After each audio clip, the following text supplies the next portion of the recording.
But we need economists looking at this. We need political scientists looking at this. Some of the best water experts I know were linguists by training and have had to learn this. It's not an impossible thing to learn.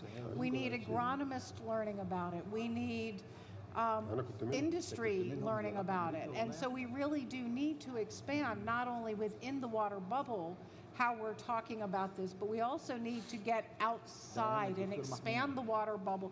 We need to burst the water bubble and get more and more people talking about water as a really critical issue necessary for our very existence.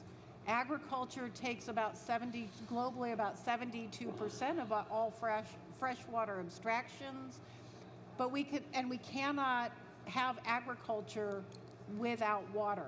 Agriculture without water is dust, and it's very hard to grow things in just dust.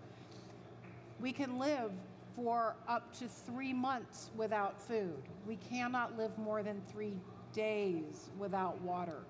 And people often take it for granted that, oh, it'll just appear in the bottle or it'll appear from a tap without understanding how incredibly fragile and challenging it is to manage it. So I think that's the biggest challenge, is getting the information out there and helping decision makers, everything from top decision makers to young children, understand this relationship and what we can do to make it better.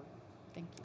Excellent. Thank you, Dr. Mary. So I want to come back to Dr. Fawaz and the Water Academy.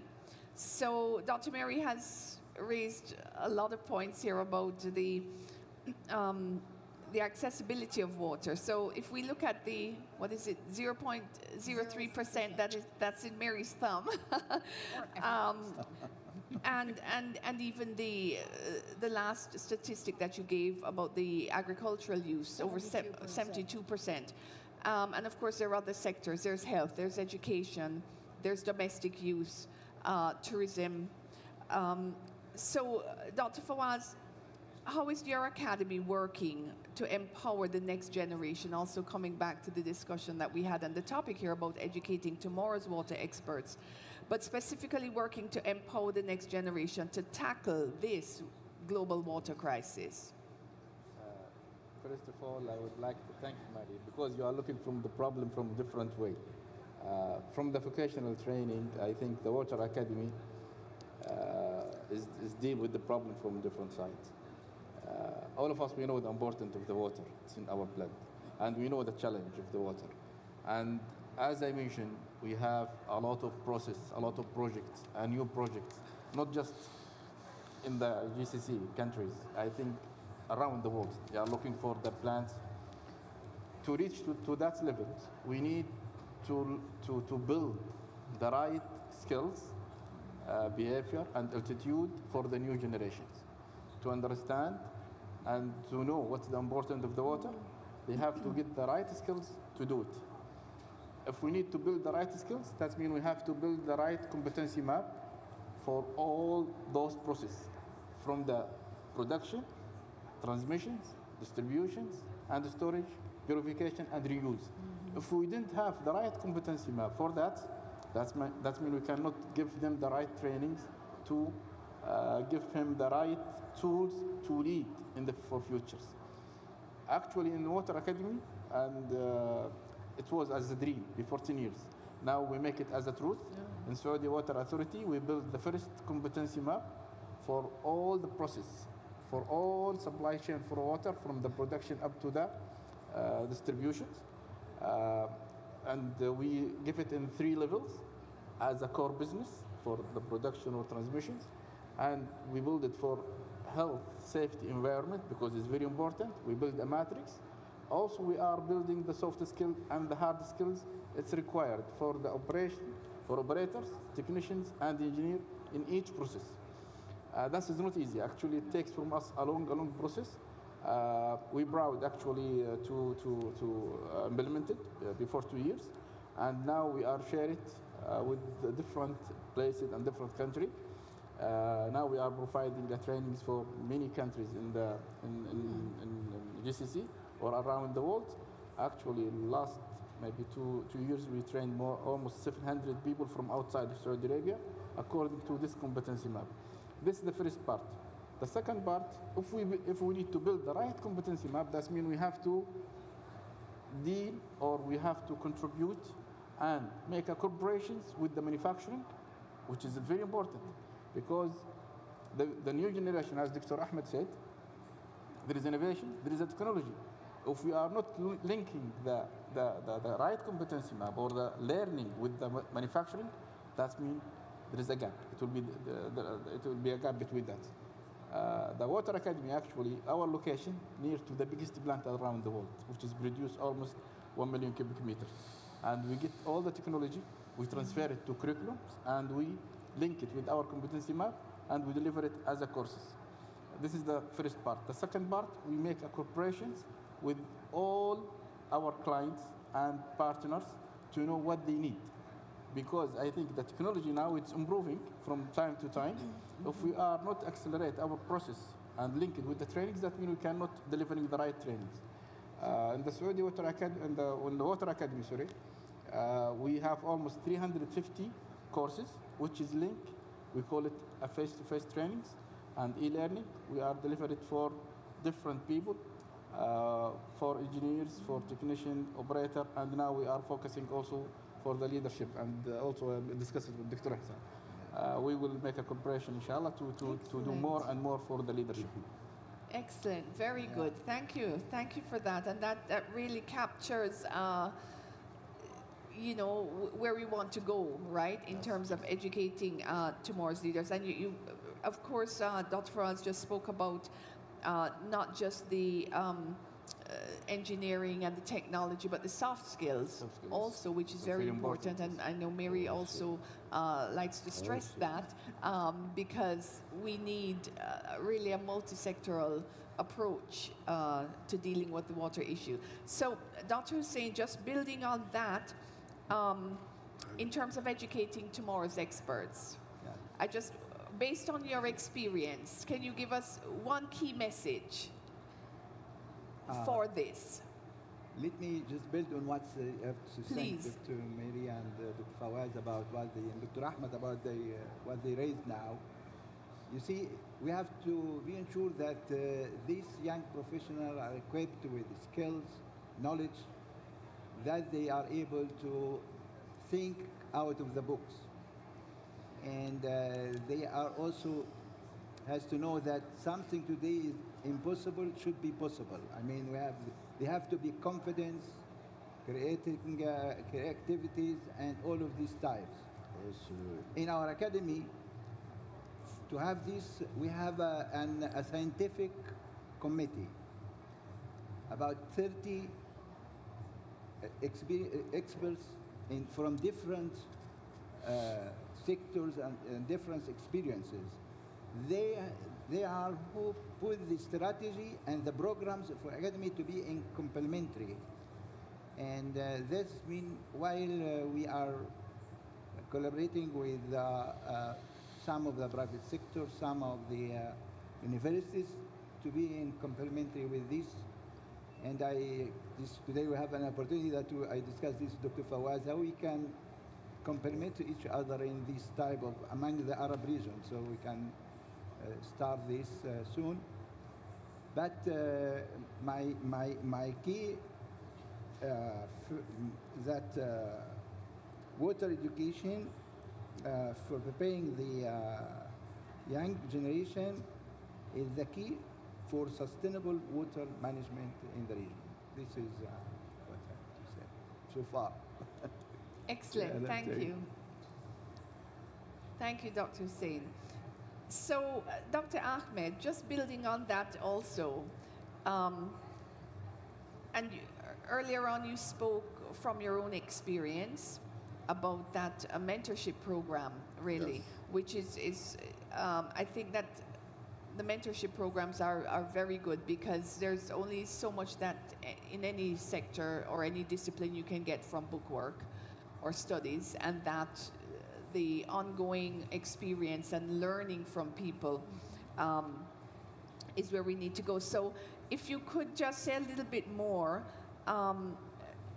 on an effective approach for strengthening the role of the young generation and even building on your own experience, how could that be replicated considering what we know now about the issues you also raised on innovation and technology? So maybe what worked 10 years or 20 years ago cannot be replicated in the same way. But if you could just elaborate from your experience and for an effective approach for the new generation. Yeah, I think that the easiest and the most efficient way to engage youth is to use the technology. Technology. Technology, yes, because now everyone now live his own bubble about the mobiles and the apps and e-learning now makes everything easy. So you can instead in the past we have to go to sit in the same room with the literature and with the teacher or the trainer, and now we can do that easily remotely, and you can actually involve a huge number of participants in the same training. Also, we should speak the language that the youth can understand, the language that they like to hear, to attract them. This is one of the issues that new education system should take into consideration, that all the curriculum must change. We now have the iPhone, the tabs, the technology, the apps. So the way of educating people has to be changed. And this is also goes the same with water. As I said, I have other experience also in the ministry. They said that let us bring 70 of our young generation, send them to the States to get learning there, to educated on water management, and come back to be our future leaders. This program that has been done in the 80s created a group of engineers that, as I said, led the ministry after that. And they are the water experts in the region. This is this was a vision from the leader, from the minister. He was thinking about 20 years from now, who will be there? I will not be there. The minister will not be there. So he was thinking about, actually, we had a meeting with the minister, all this young generation only. There is no big bosses. We are the only young generation. Met with the minister every quarter, and he listened to us. He tell us what he is facing as problems and wants to listen to us as a new generation. What is your experience?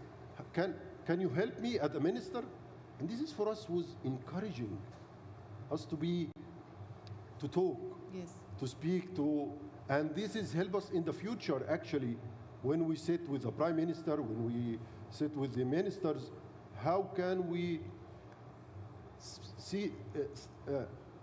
explain our problems and how to present and convince the leaders about what we are thinking as a solution for water problems. And this is issues that we need to take into consideration. As I said, when you are preparing the future leaders, you have to speak their language.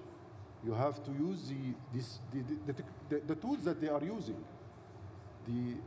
And this will make it easier for them to be engaged and to be future leader that can lead the country and the water sector to the best. Thank you, Dr. Ahmed. We really do have to be forward-looking on this.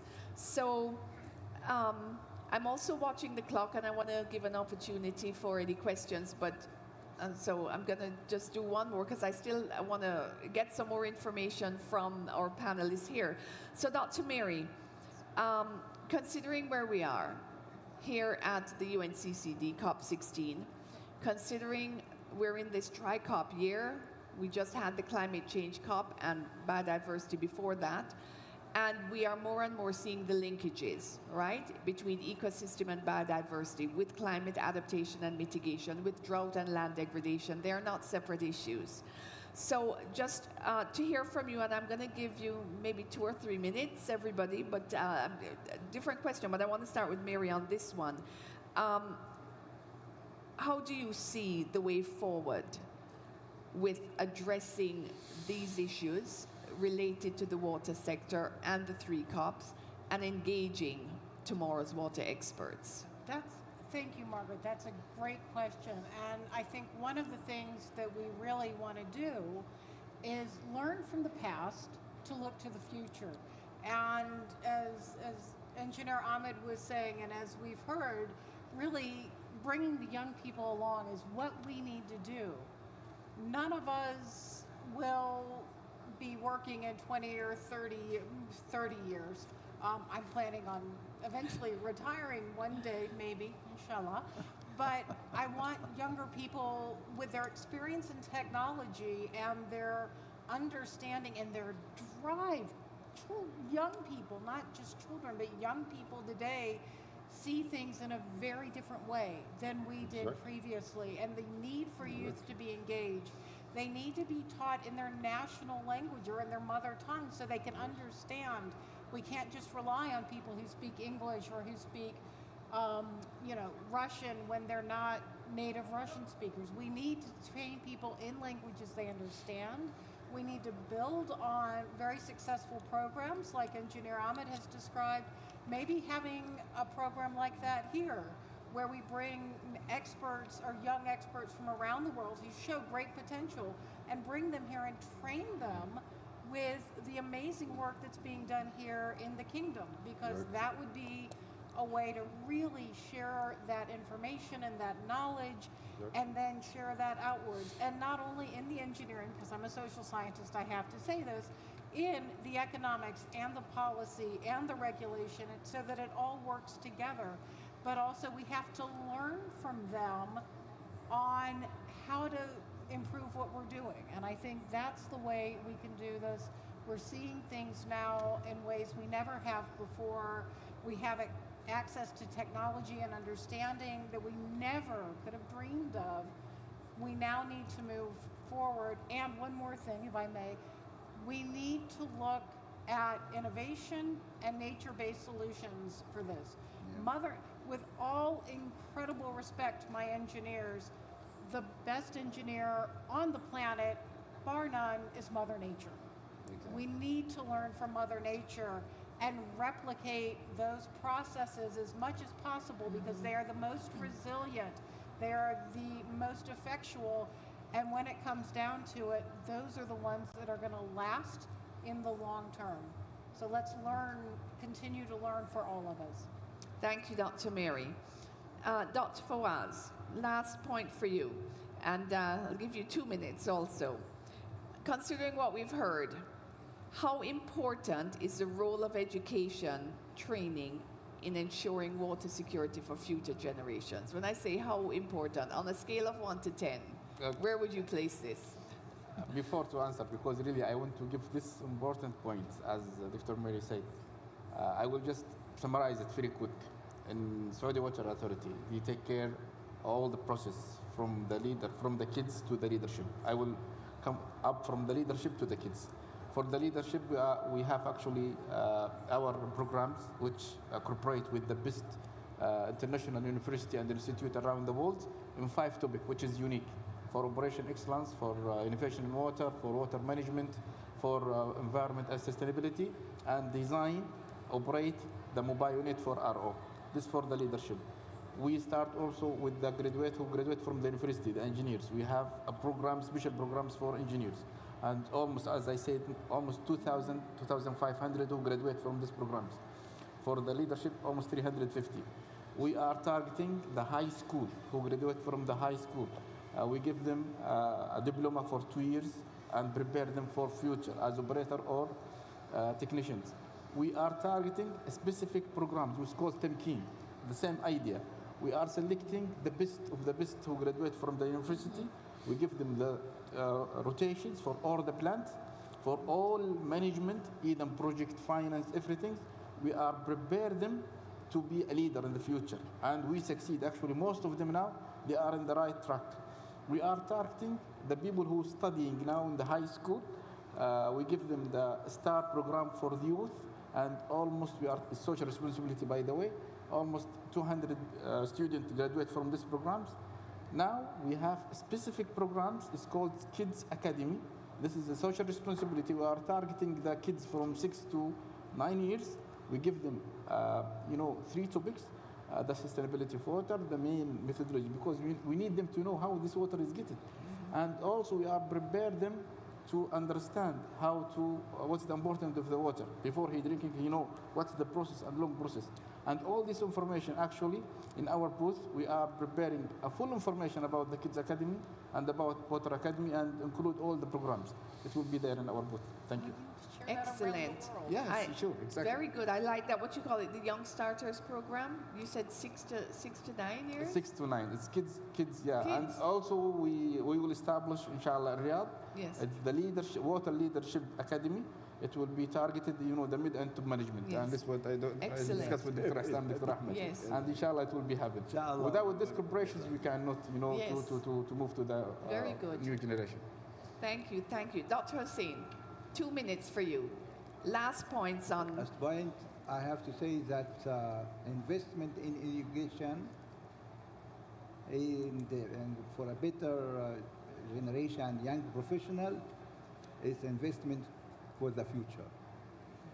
And with this, we have now starting and preparing and training for young professionals how they can prepare proposals to mobilize funds from the donors and in the water sector and related issues, climate change, nexus, and so on.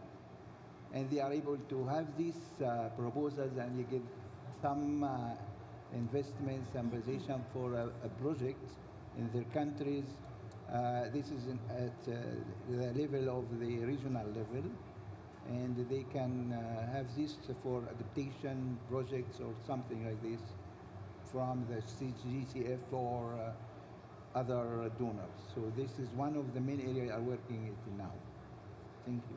I like that. And And together, yeah. investment in today's generation is, yes, for the future. Dr. Ahmed, last question for you. Your closing thoughts on this. I want you to reflect a little bit. Also, we had a panel a few days ago on women's empowerment in the water sector, including capacity building. So the right guy. just bridging that gap, because we have the youth, we have the women, but your final closing points on this? Yeah, I think you touched a very good point about engaging gender also, mainstreaming in water management, because youth and women must be engaged in water management, and we had a very successful event on empowering women in water management. And I saw here in the kingdom, they have the Vision 2030, encouraging and empowering women to be part of the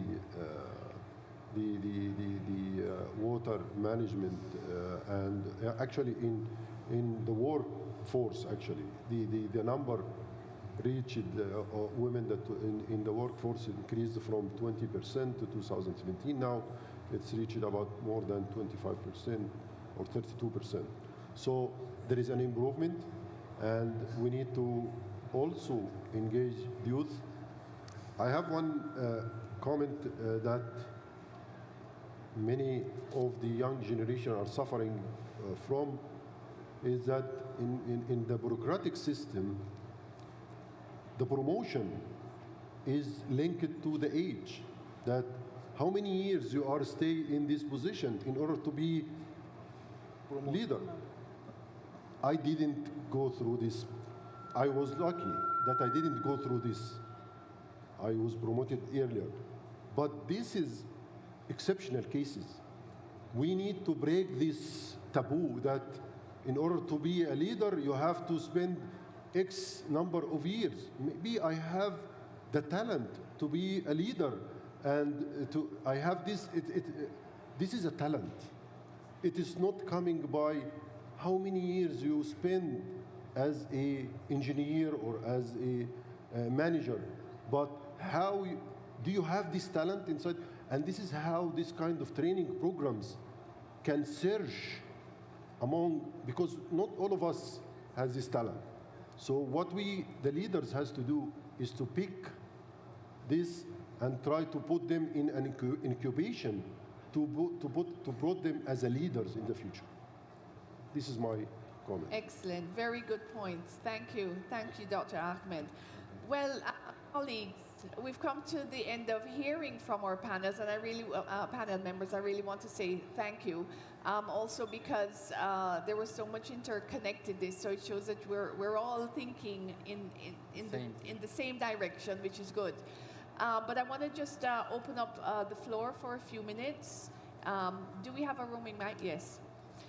And if you don't mind, sir, to just introduce yourself so we know where you're coming from. Yeah, my name is Juan Zanon, and I'm from Spain, okay? Thank you all for sharing your ideas and thoughts about this important issue. I have a question for Dr. Fawad. Can you explain to us a little bit more about the international courses that you have for international students? And also, I want to know about that great initiative about Kids Academy. How do you involve them? Do you have partnership with the schools, and how do you bring them to the academy? Because I think it's a very great initiative. Thank you. Thank you for your question. Actually, I will start with the first one, which is related to the international courses. Before 2 years, we believe the importance of the mid and top management to give them something special in water. And Saudi Water Authority, they have actually a conference. It's called Operation Excellence. And we get the idea from that, actually. We built 5 courses. The first course is Operation Excellence in water. And this is coming from the conference as a recommendation. And we build our curriculum according to the technical committee, I will call it, as Dr. Hassan. Each course we have a technical committee from 6 to 10 members. They prepare the title and subtitle for each course, and we work with the for the London Business School University to build it, and we own it as a Saudi Water Academy or Water Academy. The Oxford for the innovation in water, also we build it for water, and all these courses actually are unique. We have it in the Water Academy. The third one with the CMI in water management. The third one with the CWIM in the environment and sustainability. And the last one is with the David Ball. It's for design, operate, and maintain the mobile plants, which is working with the reverse osmosis. And we will not stop for that. Actually, we are building also a cooperation with the IHE. We have MOU we'll sign this week. That means we will build another programs for leadership. We have with AM, it's for the corrosions, which is, I think, is very important topics as a technical. It's important for the leadership. This is the first question. For the second question, for the Kids Academy, actually it's coming as an idea in the beginning, because I asked a lot of students about how we are producing the water, from where it's come. Nobody answered my question actually, and this is, it's give a big problems. One of our role and our responsibility to make the awareness for all the kids and to show them what's the importance of the water, and without they cannot even sustain and they cannot live in the future. We'll give him the main process of the water, how it's come. Also, we'll give him some idea how to innovate and to save water. Also, we give him by the way, we are using the updated technology simulator. We have everything. We have 6-7 topics we are covering for Kids Academy. For the selection, actually, just we start. Almost we went to schools and we select the randomly names, male and female, and we give him like a camp for 1 week, for 2 weeks, or sometime for the summer trainings. They don't have anything. We provide it to them. Now we are going to school, and by the way, we are trying to build a truck, and we will go around all the school to show them what's the importance of the water. And as I said, this is from the Saudi Water Authority as a social responsibility to build the future generation. Thank you, Dr. Fawaz. Mary, you had a follow-up I to add. do, and I love this, and I love the way you're thinking about this. One of the things we do within UNDP is we take when something works well, we try to figure out why it works well and then transplant it. And we've just launched the Water Solutions Catalog that is basically doing that. We had a similar experience in Gorey, Georgia. So a smallish town in Georgia where they were having horrible problems with leakages. And municipal water was really very inefficient there. And so we worked with the schools and we worked with a municipal water supplier, and we had the children, we had competitions between schools called the Hydro Heroes. And kids would go and they would see, if they saw where water was leaking in the street, where the pipes had broken, they would take a picture of it, they would upload it to the Facebook page that was set up specifically for the municipal water provider. And we set up a competition between the schools for kids to do this.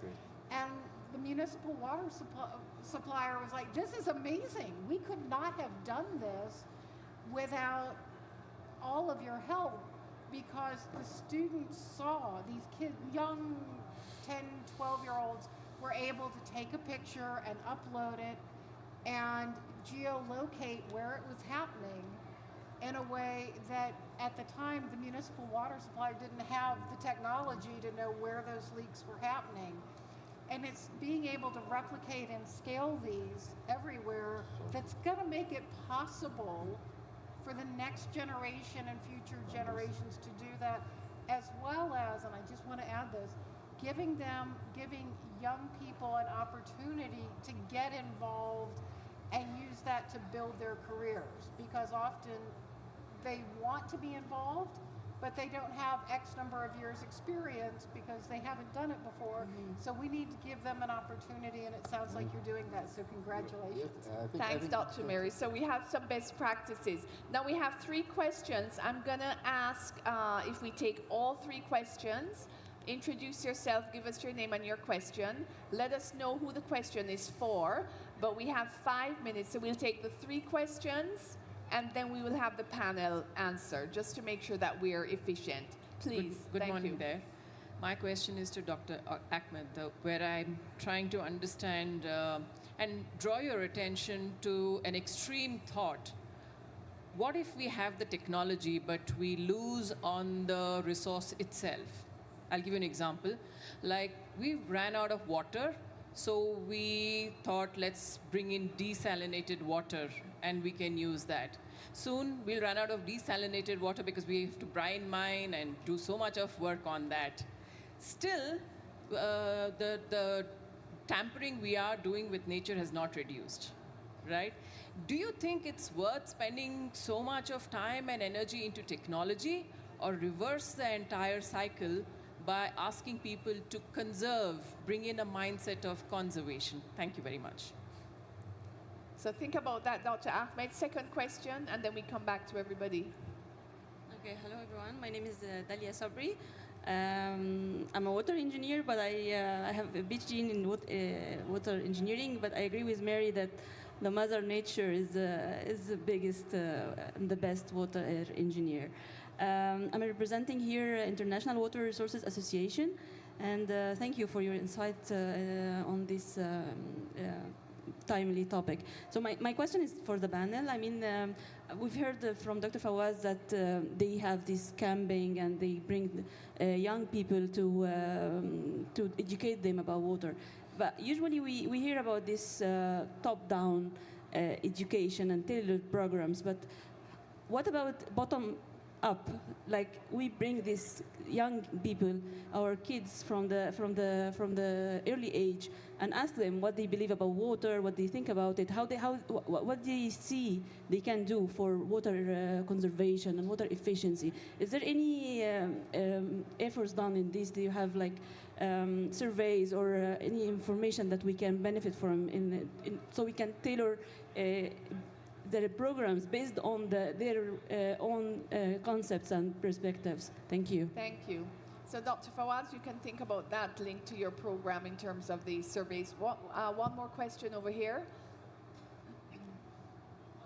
And I think this will be our last question. I don't see any hands up. And then I'm just going to go back and we try to get 30 seconds each to respond to these questions. Thank you. Hello, my name is Rawi Hassan. My question is for Mary. As a Saudi citizen and a person working in the water sector, yeah, I'm privileged to have like all the latest technologies and given opportunities. But how can we ensure in more socially and politically challenged countries that water source management is ensured to be practiced? Okay, so we have a question for Dr. Ahmed, Dr. Fawaz, and okay. Yes, concerning your question, I think why we disconnect nature and technology. Technology is helping to bring nature back, so we can use the technology to help us bring our water cycle that was disrupted by humans. So it doesn't mean that when we train our young generation on technologies that they will lose or will forget about nature, but they use this technology to help fix what humans done on over years to disrupt the water cycle. So there are technologies in smart agriculture, for example. Instead of using Pharaoh agriculture now, we have to learn how to conserve each drop of water for the future generation. This is the nature-based solutions. This needs to be included in our mindset now about when we talk about water management and water treatment. So I don't think there is a disconnection between technology and nature. They are the technology is a tool. It's an enabling to help you preserve the nature and bring nature back to and improve the ecosystem that was, as I said, disrupted by human activities. Thank you. Dr. Fawaz. Thank you for your questions. Actually, you are right. I think to build the right curriculums for the kids, it's need a survey to know what's the needs and what's the requirement to close the gap. So Water Academy, actually, they have a lot of corporations with the university in Saudi Arabia, more than 5 universities. There is a specific department for child or for children, and we sit with them and we discuss all the requirements, what they need exactly, what's the main topics they need to cover. We have a technical committee from the water sector and from the uni. According to that, we build our curriculums, which cover 6 or 7 topics related for the water sustainability, the production of water, all the topics what you mentioned. And we are open to extend the topics more and more if there is any need. Thank you.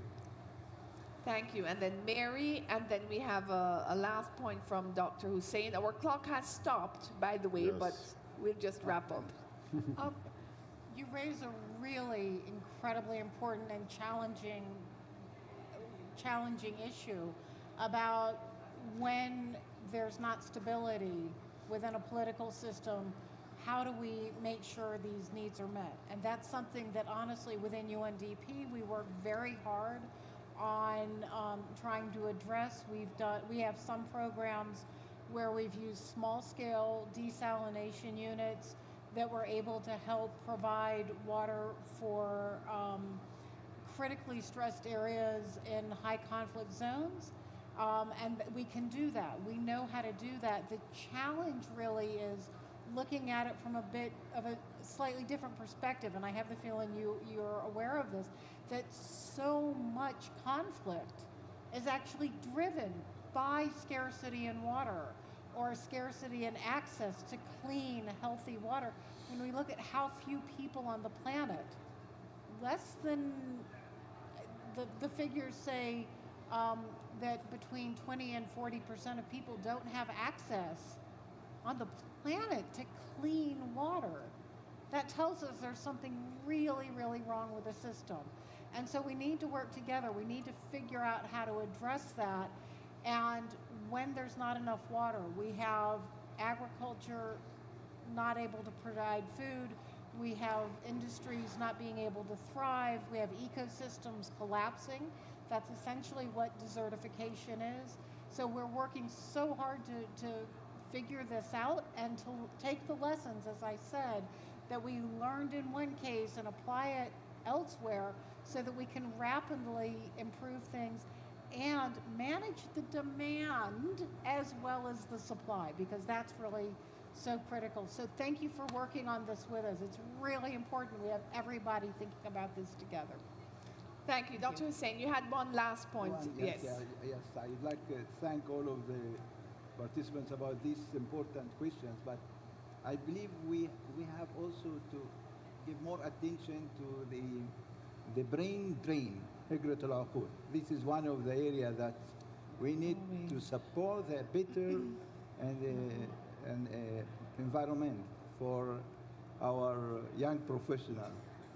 This is one of the areas that I believe is it's a common. Very good point. Very good point to end on. And we have to try to retain these young professionals when we train them. Yes. Thank you very much, colleagues. Thank you very much, Dr. Ahmed, Dr. Hussein, Dr. Fawaz, Dr. Mary. Thank you to the audience. Thank you for your questions. And we will see you at the next session. Thank you, colleagues. Thank you, Margaret. Awesome. Thank you for your. تصوير. Can you come here to the side to take a photo? Ladies and gentlemen, the session has now finished. In the middle. Please vacate the room to allow for preparation for the next session.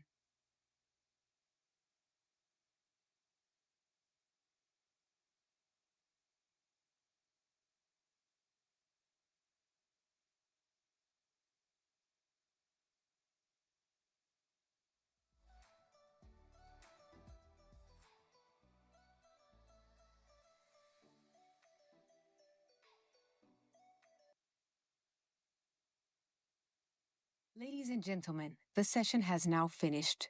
Please vacate the room to allow for preparation for the next session.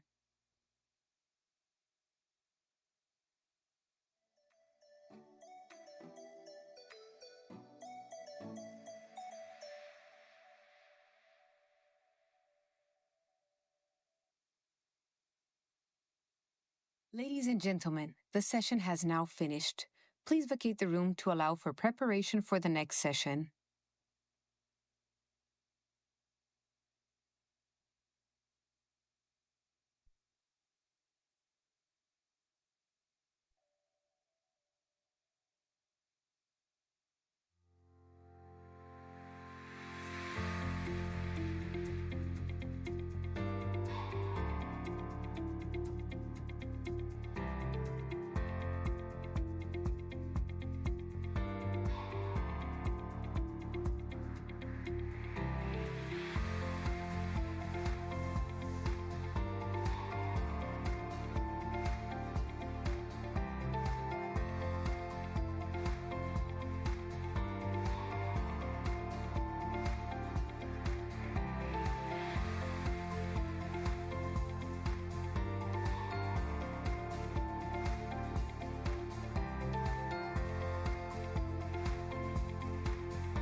Ladies and gentlemen, the next session will commence in 5 minutes.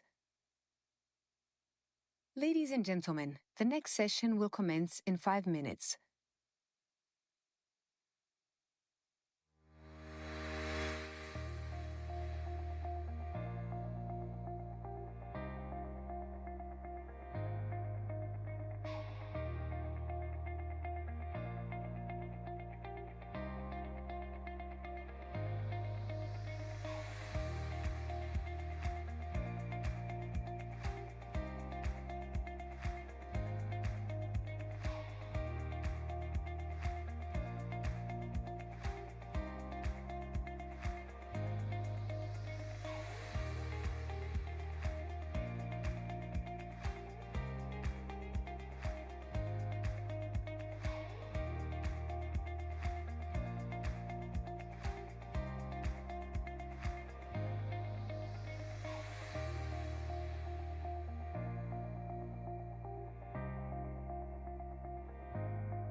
Ladies and gentlemen, please take your seats. The session is about to commence.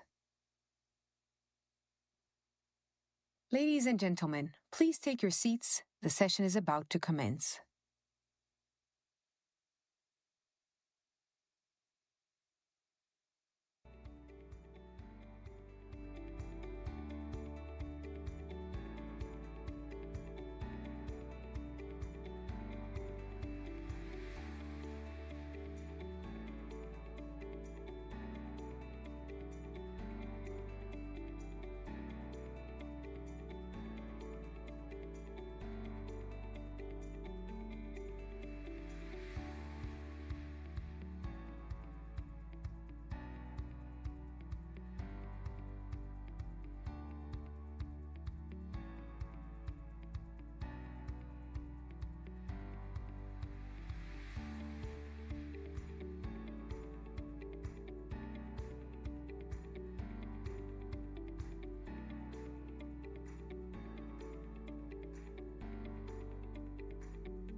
Hello, everyone. This session will highlight the role of the Ministry of Environment, Water, Agriculture in the implementing of effective regulatory framework and legislative instruments for sustainable water resource management. It will focus on the conservation of water consumption and deployment of advanced technology in Saudi Arabia. Thank you.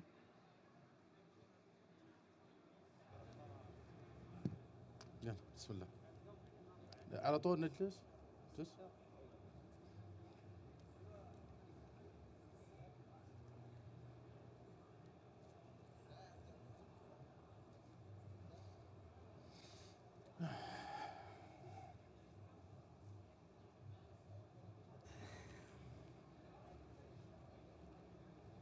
ابدأ.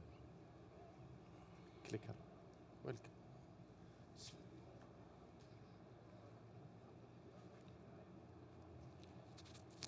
السلام عليكم ورحمة الله وبركاته. أسعد الله صباحكم بكل خير. شرفتونا بحضوركم اليوم، وبإذن الله اليوم راح نبدأ جلستنا اليوم بمساهمة من المركز الوطني لكفاءة ترشيد المياه في موضوع أثر مساهمة التشريعات والتقنيات في استدامة المياه. في البداية راح نستعرض المركز ودوره في رفع كفاءة ترشيد استهلاك المياه، انطلاقا من تأسيسه وترابطه مع الاستراتيجية الوطنية للمياه ومع الاستراتيجيات الوطنية الأخرى. في البداية المملكة العربية السعودية كما تعلمون تعد من الدول ذات الإجهاد المائي المرتفع. نحن نصنف على مستوى العالم من أعلى درجات الإجهاد المائي في المملكة. هذا السبب خلانا اليوم نفكر بشكل كبير في موضوع الاستفادة من الموارد، وفي موضوع ترشيد الاستهلاك والوصول أو المساهمة في الاستدامة المائية. المؤشر صراحة قاعد يقيس لنا درجات في الإجهاد خطيرة جدا، لابد أن يتم التعامل معها بشكل سريع. يعني على سبيل الخصوص المملكة تعاني من شح في موارد المياه المتجددة، وكما تعلمون الآن تزايد في معدلات الطلب على المياه. اللهم لك الحمد. الآن النمو السكاني، النمو السياحي، النمو الاقتصادي في المملكة يتطلب وجود استدامة في موارد المياه. أيضا هناك ارتفاع للتكاليف، تكاليف إمدادات المياه، إضافة إلى الآن ضعف ثقافة استهلاك المياه أو ترشيد استهلاك المياه. كما تعلمون البرامج اللي كانت سابقا كانت تعتمد على الوعي فقط، لكن اليوم إن شاء الله راح نستعرض بإذن الله فكر جديدة في مجال كفاءة ترشيد المياه، فكر فعلية ووفر فعلي وكفاءة في الأنظمة، وبإذن الله ترشيد في السلوك. في البداية المركز تأسس في بداية العام 2021 بقرار مجلس الوزراء. كان هدف الإسهام في رفع كفاءة ترشيد استهلاك المياه عبر القطاعات المختلفة، القطاع الصناعي والزراعي والحضري. الحمد لله كان هناك استراتيجية تنظم هذا العمل انطلاقا من رؤية المملكة. كان هناك أحد برامج التحول الوطني استدامة الموارد المائية. استدامة الموارد المائية ترتبط مباشرة مع الثلاث ركائز الرئيسية: المجتمع الحيوي والاقتصاد المزدهر والوطن الطموح. هذه الرؤية اندرجت إلى عدة استراتيجيات. كان من الاستراتيجيات القطاعية الخاصة بالمياه الاستراتيجية الوطنية للمياه، أيضا تركز على موضوع استدامة المياه والمساهمة في تحقيق أهداف رؤية المملكة. اللهم لك الحمد. مع تأسيس المركز عمل طاقم العمل وفريق العمل مع شركائنا في المنظومة على تحديد الأهداف الاستراتيجية وتوحيدها للتوائم مع كافة القطاعات للخروج بنتائج ملموسة وتحقق أهداف الاستدامة المائية. كان هناك صراحة عندنا يعني المركز كان فريد من نوعه على مستوى الشرق الأوسط. لا يوجد مركز في الشرق الأوسط أو يمكن على مستوى العالم يجمع ما بين الكفاءة والترشيد. طبيعة الحال المراكز أو الهيئات أو المؤسسات تركز على نشاط محدد، لكن اليوم جمعنا ما بين الكفاءة في الأنظمة والترشيد في السلوك والاستهلاك.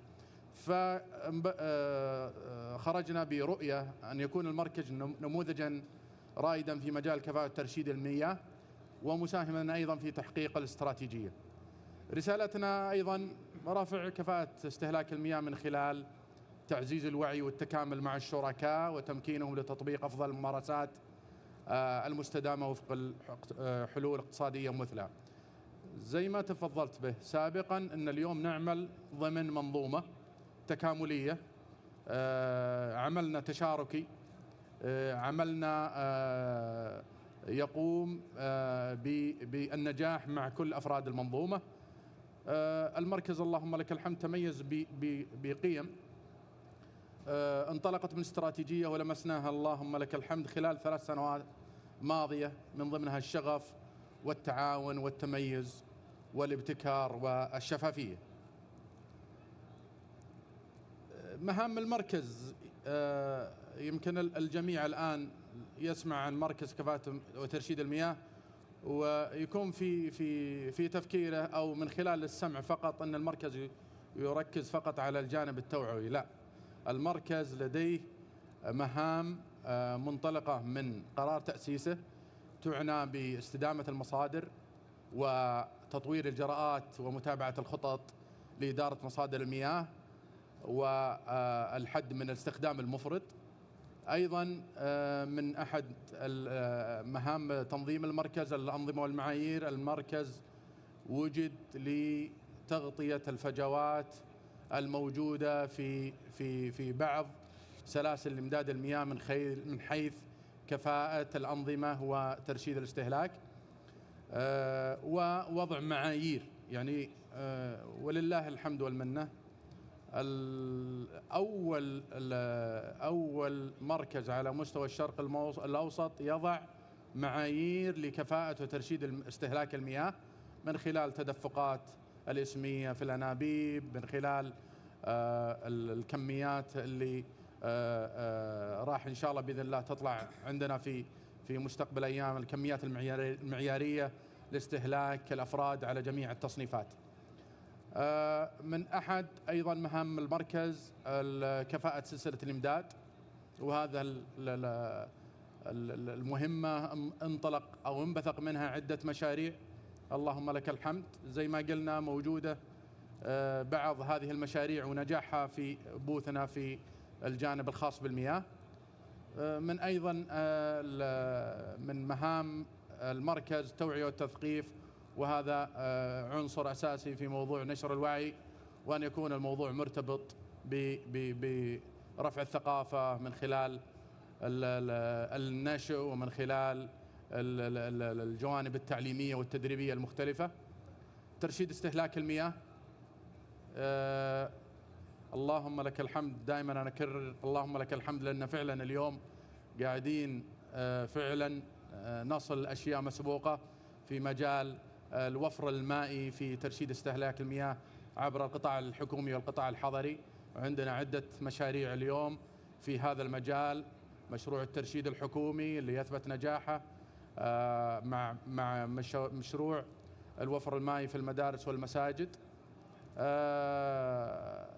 من أيضا أحد أهم مهام المركز القدرات والتقنيات. المركز يساهم مع وكالة البحث والابتكار في تشجيع البحث والابتكار والتقنيات الممكنة لكفاءة ترشيد المياه، سواء في القطاعات الحضرية والزراعية والصناعية. اليوم زي ما تفضلت به سابقا، اليوم قاعدين أن نعمل على إقفال الفجوات الموجودة اللي ما غطت جانب الكفاءة والترشيد.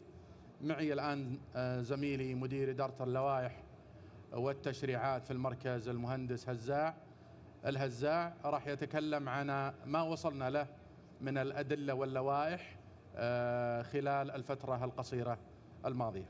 شكرا.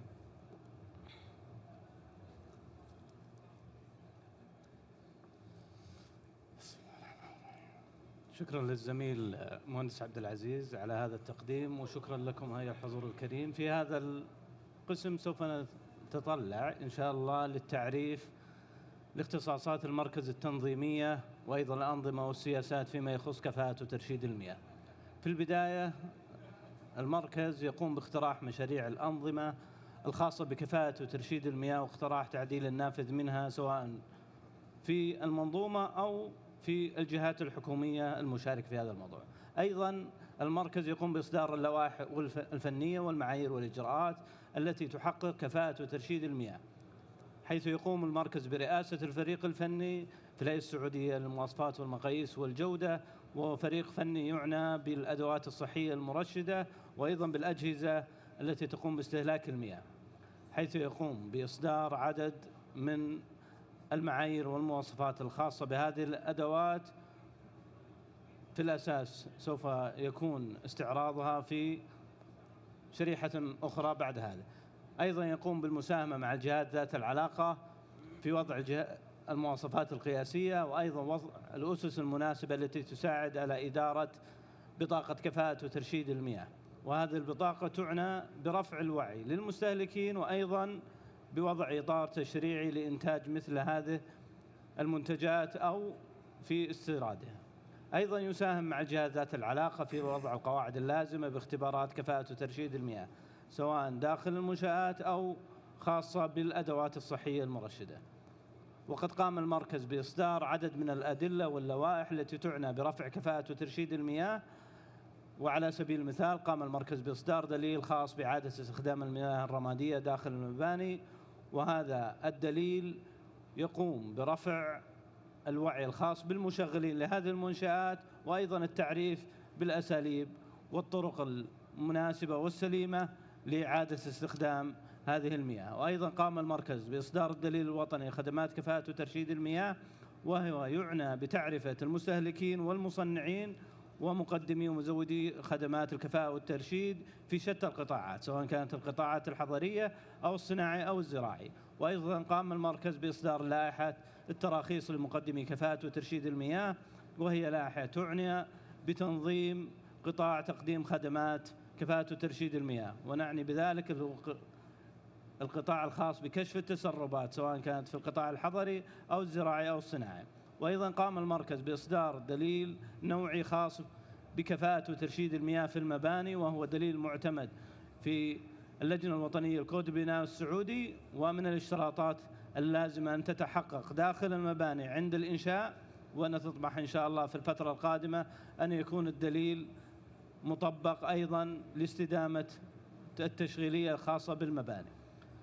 في الجزء هذا الرقابة والالتزام وضع المركز برامج وطنية خاصة بترشيد المياه للرقابة والالتزام على بنود كفاءة وترشيد المياه. وأيضا يقوم المركز حاليا بإعداد اللائحة التنفيذية للمراقبة والالتزام بمعايير كفاءة وترشيد المياه، وذلك اتخاذ جميع التدابير التي تحقق الاستدامة المائية في شتى القطاعات. في هذه الجزئية نتطرق إلى نظام المياه ولوائح التنفيذية ودوره التشريعي في وضع الإطار الخاص باستدامة الموارد المائية بشكل خاص، وذلك من خلال إفراد لفصل كامل عن ترشيد الاستخدام، وأيضا وضع الأساس الترشيدي فيما يخص تنظيم مصادر المياه وتقديم الخدمات، وذلك من خلال تقديم النظام اللائحة التنفيذية الخاصة بتقديم خدمات المياه لتنظيم خدمات إمداد المياه للاستخدام الحضري والصناعي وخدمات الصرف الصحي والصناعي في المملكة، وأيضا تنظيم مصادر المياه واستدامتها وإدارتها وإدارة استخدامها، أيضا بما في ذلك استخدام المياه الصرف الصحي المعالج للحد من الهدر المائي، ووضع إطار تشريعي لاستخراج المياه واستخدامها، وذلك من خلال وضع شروط وضوابط لرخص حفر واستخدام مصادر المياه الجوفية، وأيضا رخص للمياه السطحية، وتوجد لوائح واشتراطات أخرى أيضا تعنى باستدامة المياه والحد من الهدر المائي. في هذه الشريحة سوف نتطرق إلى رحلة المياه ابتداء من المرحلة الأولى اللي هي مصادر المياه، ونعني بمصادر المياه اللي هي المصادر المياه السطحية وأيضا مصادر المياه الجوفية. ونعني بالمياه الجوفية مصادر المياه الجوفية المتجددة وغير المتجددة. وننتقل بعد ذلك المرحلة الثانية الخاصة بالإنتاج والنقل والتوزيع، وأيضا مرحلة استهلاك المياه داخل المنشآت أو في شتى القطاعات سواء كانت قطاع زراعي أو قطاع صناعي. بعد ذلك ننتقل إلى المرحلة الرابعة في رحلة المياه، وهي الخاصة بتجميع المياه بعد استهلاكها ومعالجتها. لننتقل بعد ذلك إلى المرحلة الأخيرة التي تعنى بإعادة استخدام المياه بعد تجميعه ومعالجته.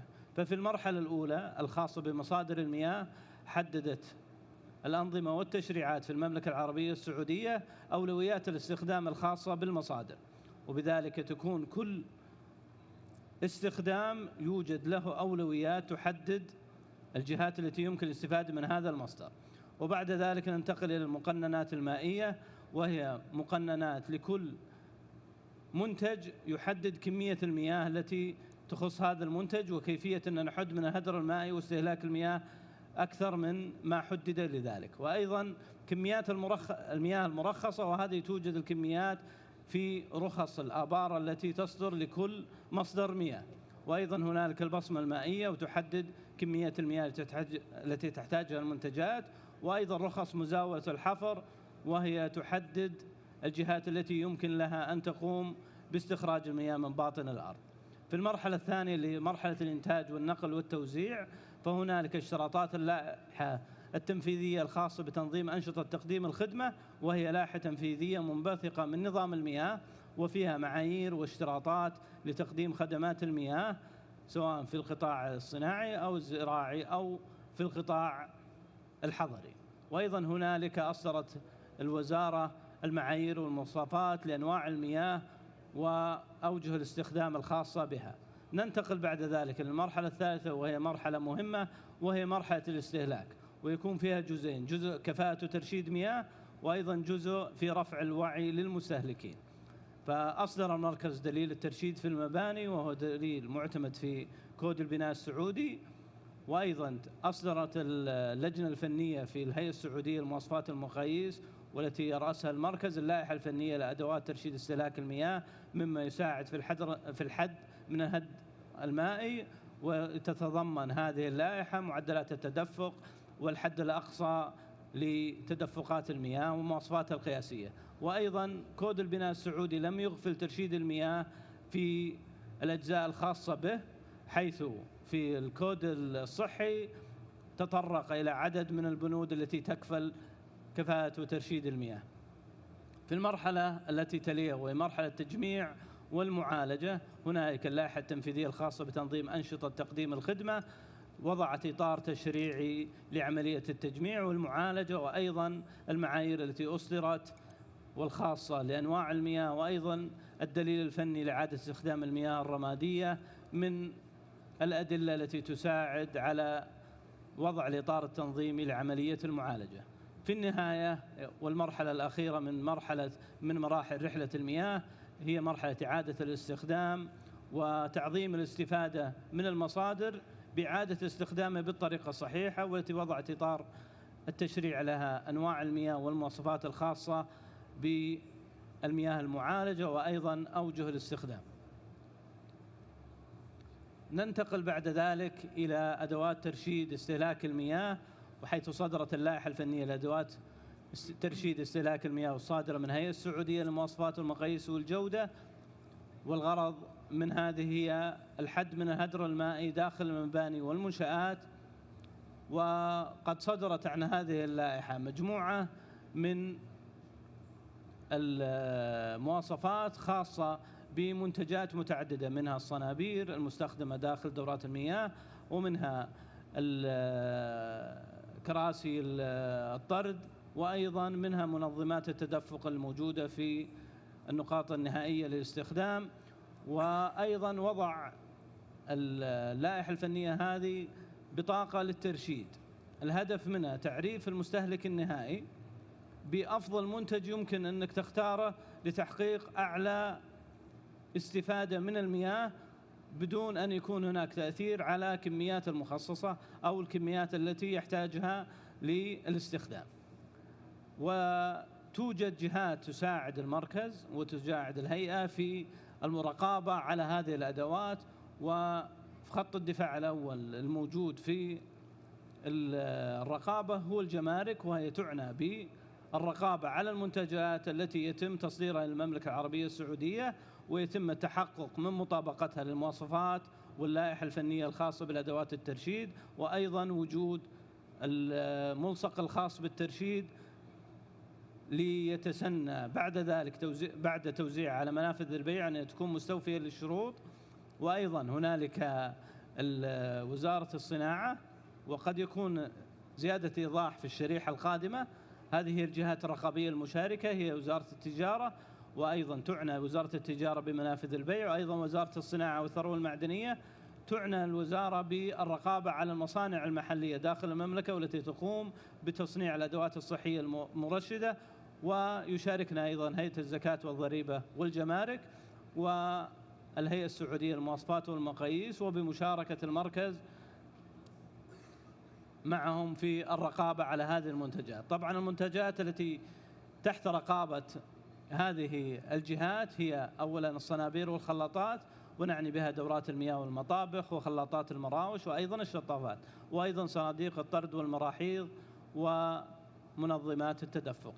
وتكون القنوات الرقابية لهذه الجهات الجمارك لكل ما يصدر للمملكة، وتقوم وزارة الصناعة بمشاركة الهيئة السعودية للمواصفات المقاييس والمركز بالرقابة على المصانع، وتقوم وزارة التجارة بمشاركة فريق من الهيئة السعودية للمواصفات والمقاييس والمركز بالرقابة على المستودعات ومنافذ البيع.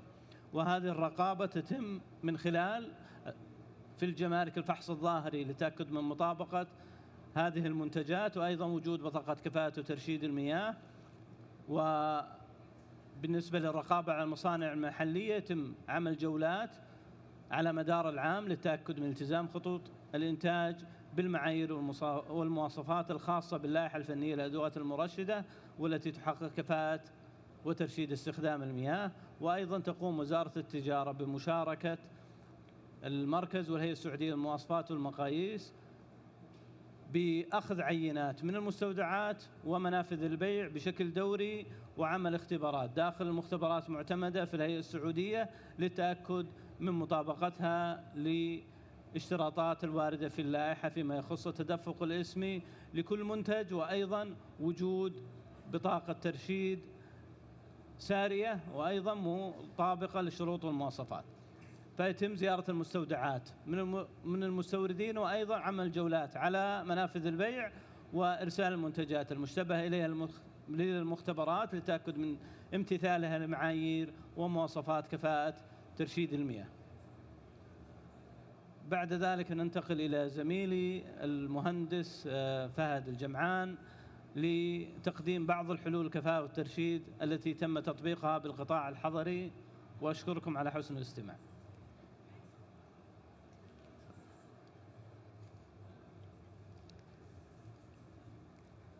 السلام عليكم، صباح الخير، شرفتونا بالحضور. بنشارك إن شاء الله، خلينا نقول هو جانب فني في العمل في المركز، ويركز على الحلول اللي قدمها المركز كحلول كفاءة وترشيد بالتركيز مع القطاع الحضري، بناء على المهام الرئيسية الموكلة للمركز أنه يعطي أولوية للقطاع الحكومي في تنفيذ حلول نوعية في الكفاءة والترشيد فيما يحقق استدامة للمياه. من الحلول الترشيدية اللي عمل عليها المركز من تأسيسه وضع البرامج والمبادرات الوطنية للكفاءة والترشيد. المركز أطلق عدة برامج ومبادرات، إن شاء الله سنستعرض بعضها في الشرائح القادمة، والهدف منها هو الاستفادة من الخبرات الفنية والتجارب وتعميمها على القطاع، وخلينا نقول توسيع نطاق التجربة والاستفادة من النتائج. أيضا تنفيذ خطط التواصل والتوعية. المركز عنده مهمة أصيلة وهي التوعية والتثقيف بأهمية ترشيد المياه والمحافظة عليه. فالمركز أطلق حملات توعوية مخصصة للجهات الحكومية وبشكل مستمر، وأيضا حملات مخصصة للعامة والمستخدمين، وأيضا يشارك في مؤتمرات محلية وخارجية لأيضا نشر ثقافة الترشيد والكفاءة، وأيضا أقام العديد من المعارض لأيضا نشر التوعية بأهمية ترشيد المياه. مراجعة التنظيمات والتشريعات الحالية، الأخوة في الأجزاء السابقة ذكروا لكم أنه المركز هو جزء من المنظومة متكاملة، ويعمل على مراجعة التنظيمات والتشريعات والعمل مع المنظومة في تحسين أي من هذه التنظيمات بما ينعكس على رفع كفاءة الترشيد. المشاركة في التأهيل والتدريب ونقل الخبرات. أيضا المركز عقد بعض الدورات التدريبية والمخصصة لأفراد الجهات الحكومية. أيضا يعمل مع المنظومة في تأهيل مقدمي خدمات كفاءة وترشيد لتحسين الخدمات أيضا ذات العلاقة بالكفاءة والترشيد. تحليل ودراسة بيانات الاستهلاك المياه. طبعا المركز يزود ببيانات الاستهلاك للقطاع الحكومي من مقدم الخدمة لشركة المياه الوطنية، ويعمل على تحليل ما يفوق 48 ألف حساب للقطاع الحكومي، ورصد كل المتغيرات في هذه الحسابات بما يوجه بعض المبادرات والمشروعات التي تستهدف القطاع كامل. هناك كثير من المشاريع والمبادرات، لكن لعلنا نختصر في أهم هذه المشاريع والمبادرات. مع انطلاقة المركز تم تدشين أول مشروع لترشيد المياه في القطاع الحكومي في فبراير 2022، وهو مشروع استكشافي للفرص للكفاءة والترشيد بالقطاع الحكومي. بفضل الله المشروع حقق نتائج كبيرة أثمرت في تحقيق وفر مائي يومي يتجاوز 8000 متر مكعب. استثمر في هذا المشروع 9 مليون ريال كقيمة لتنفيذ المشروع. بفضل الله العائد السنوي من هذا المشروع من خفض فواتير الجهات الحكومية يفوق 30 مليون ريال بالسنة. من رحم هذا المشروع انطلق عدة مشاريع ومبادرات، كان من أهمها في 2023 إطلاق مشروع مخصص لدراسة فرص الترشيد بقطاع المدارس والمساجد بدعم من وزارة البيئة. بفضل الله المشروع حقق أيضا نتائج كبيرة جدا. استثمر في هذا المشروع ما يقارب 18 مليون، العائد السنوي يفوق 55 مليون بالسنة. طبعا وسعنا نطاق العمل في هذا المشروع، غطى مناطق للمملكة ووصلنا لمجموع 472 موقع. استمر العمل وأطلقنا مبادرة تخص الجهات الحكومية في 2024 لخفض استهلاكها بناء على الدروس المستفادة في المشاريع السابقة، والتي تعطي مؤشر بوجود فرص كبيرة لخفض الاستهلاك، أو خلينا نقول لترشيد الاستهلاك. بفضل الله احنا تجاوزنا في هذه المشاريع 1000 موقع. في هالمشروع ما استثمرناه هو الخبرة في المشاريع السابقة. المركز قام بدورة بالجانب الفني وبالتعاون مع الجهات الحكومية. الجهات الحكومية قامت بتنفيذ الحلول. هناك عائد سنوي بصفر استثمار في هذا المشروع يفوق 66 مليون بالسنة. الثلاث المشاريع ما تجاوز الاستثمار فيها 27 مليون، وبفضل الله العائد السنوي من خفض فواتير الجهات الحكومية يتجاوز 150 مليون، وهذا يعطي مؤشر كبير بالفرص الكبيرة في القطاع الحكومي لرفع الكفاءة وترشيد المياه. رقم مهم جدا أنه من بداية أول يوم عمل في هالمشاريع تحقق إلى الآن وفر مائي يفوق 9 مليون متر مكعب، وبإجمالي وفرات تفوق 7 مليون ريال في كخفض في فواتير الجهات الحكومية. في منهجية نقدر نقولها موحدة للعمل في كل هالمشاريع، أنه في جمع وتحليل لبيانات الاستهلاك، وأيضا للمستخدمين في الجهات الحكومية. بناء على تحليل البيانات يتم تحديد بوصلة العمل وين تتجه لأي جهة حكومية ولأي موقع ولأي حساب في الجهة. بناء عليه يتم عملية تواصل للجهة وأخذ خلينا نقول البيانات المهمة في تحليل الفرصة الترشيدية. يأتي بعدها تنفيذ الفحص الفني في منظومة المياه بهالمواقع. تقيم الفرصة الترشيدية بناء على تحليل البيانات الاستهلاك الفعلية، ويتم العمل على تحديد الاستهلاك الطبيعي أو المثالي للموقع، ومن ثم يتم تحديد الفرصة الترشيدية المتوقعة. أيضا بناء على البيانات من المواقع يتم التوصية بحلول ترشيدية مناسبة للموقع، لأن المواقع مختلفة، في مواقع صغيرة، مواقع كبيرة، منشآت مختلفة، مستشفيات، مدارس، مباني إدارية، جميع المنشآت عملنا عليها، فكل موقع يكون له توصيات مناسبة كحلول ترشيدية. المتابعة والرصد مهم جدا، وهو عمل مستمر لتأكيد الأثر للخطوات السابقة، وأيضا للمحافظة على ما تم خلينا نقول الحصول عليه من فرصة ترشيدية. من الإجراءات الداعمة لاستمرار الحلول، نحرص في المركز ومع الشركاء في الجهات الحكومية في كل المشاريع والمبادرات إلى أهمية استمرار الحلول، لأنه ممكن ينفذ حل ويكون مؤقت ويرجع الأمر مثل ما كان. فالأمر مهم أنه في حال تحقيق خلينا نقول ترشيد أو خفض للاستهلاك في أي موقع أن يتم المحافظة عليه، وفي دور على المركز وفي دور على الجهة. المركز يقوم بدوره في الدعم المستمر للجهات الحكومية، طبعا هذا بلا مقابل، هذه مهمة من مهام المركز. وبفضل الله في فريق فني متميز في المركز يخدم في كل الأجزاء في منظومة المياه. أيضا عملنا على إدخال التقنية وذكاء الأعمال في المشاريع، إن شاء الله في السيشن القادم يصير فيه حديث بالتفصيل فيها، وتساعد بشكل كبير في تسهيل عملية المتابعة، وأيضا المحافظة على المكتسبات. لابد من المحافظة على هذه المكتسبات بين المركز والجهات بالتعاون المستمر والتنسيق المستمر.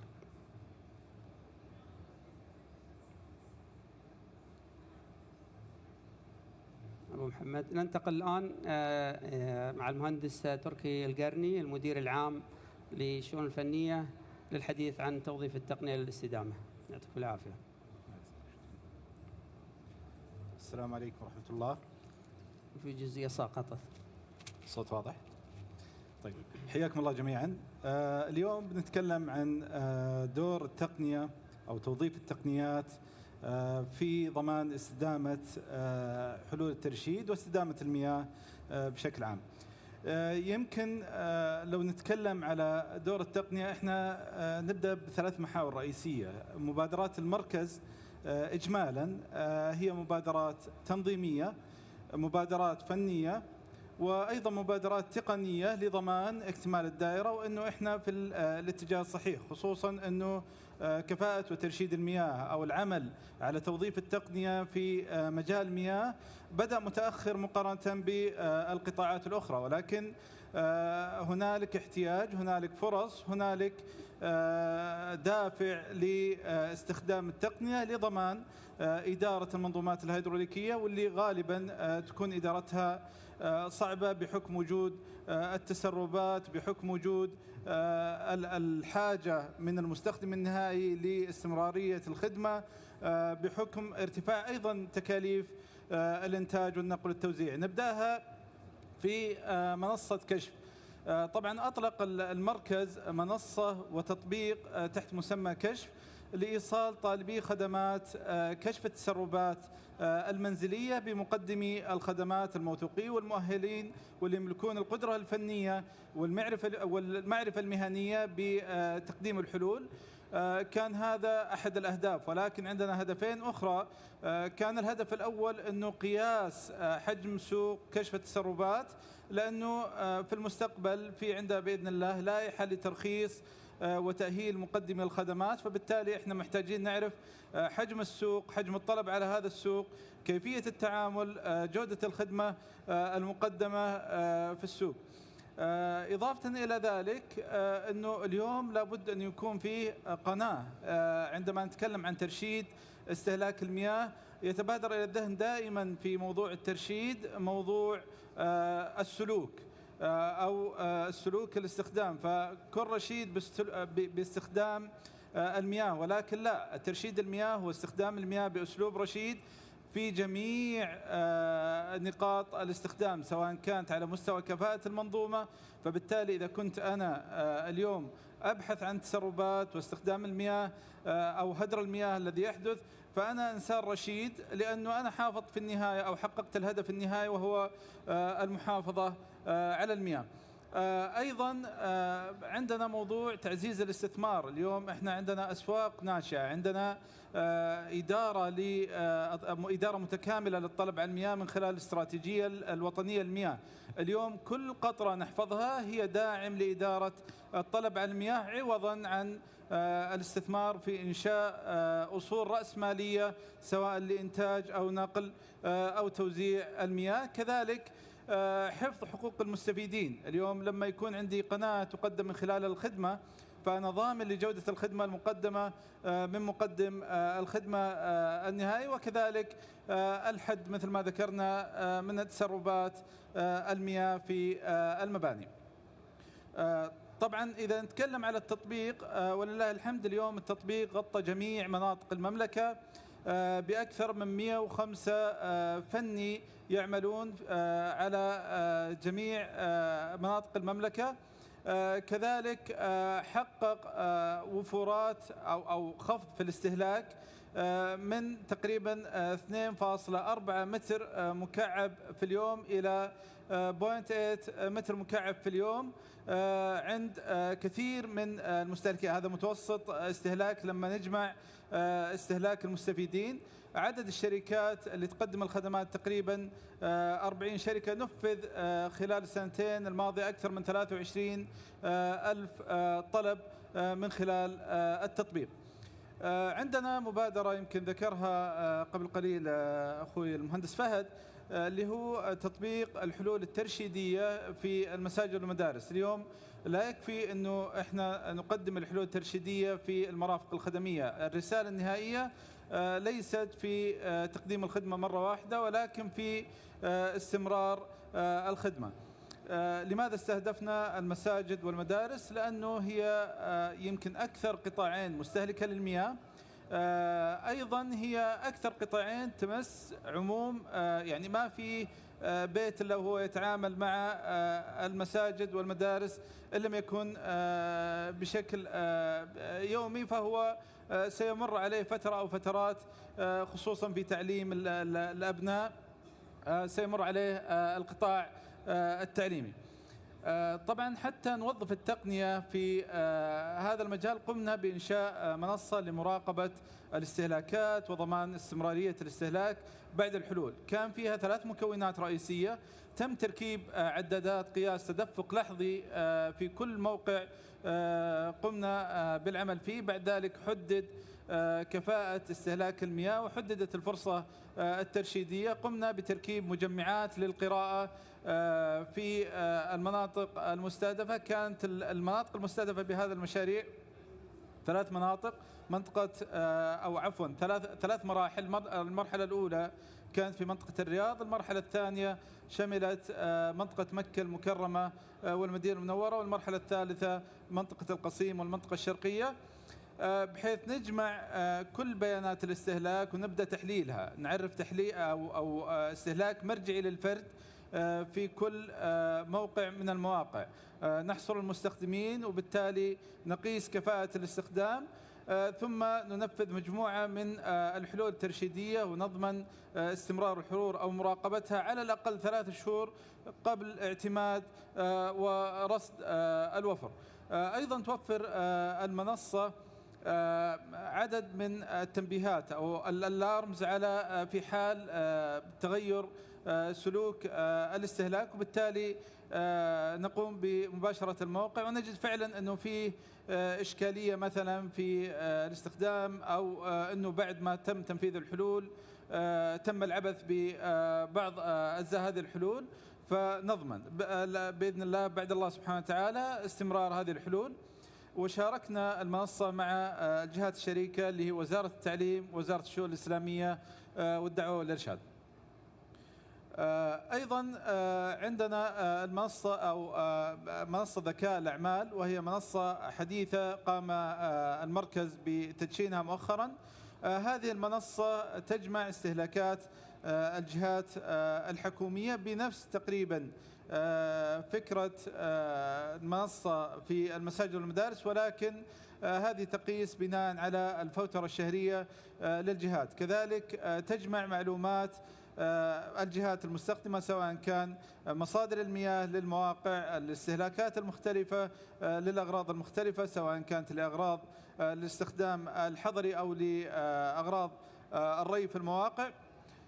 أيضا نقوم من خلالها بمشاركة عدد من المؤشرات مع صناع القرار في هذه الجهات، وتوجيه الحلول توجيه أمثل مما يدعم في توجيه الاستثمار. اليوم وجدنا أن الاستثمارات في حلول كفاءة وترشيد المياه، العائد من الاستثمار في كثير من الحالات لا يتجاوز شهر إلى 3 أشهر، وبالتالي هنالك فرصة ترشيدية كبيرة لاستخدام أو لتطبيق الحلول التنفيذية. أيضا لا ننسى أنه واحدة من أهم الأشياء اللي لما نتكلم على إدارة الكفاءة في المنظومات الهيدروليكية اللي هو إدارة الضغوط.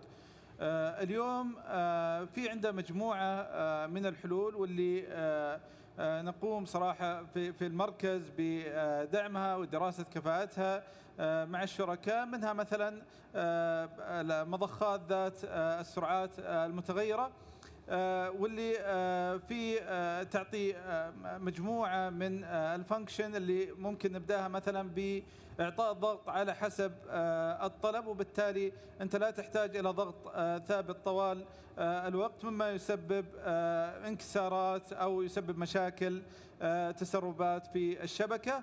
أيضا إعطاء الارمز عندما يكون هنالك استهلاك غير حقيقي، يعني وجود تسرب، بالتالي المضخة عن طريق تحليل البيانات تشعر أنه في إشكالية في الاستهلاك، في استهلاك غير طبيعي. هذه تتمثل، يمكن عندنا نموذج اللي هو مضخات سكالا 1 وسكالا 2 من كونفوس، وصراحة قاعدين نشجع أنه يكون في عندنا بدائل وحلول مشابهة لعدد من الشركات، وهذا جزء من بناء الممكنات اللي نعمل عليها في المركز الوطني لكفاءة ترشيد المياه.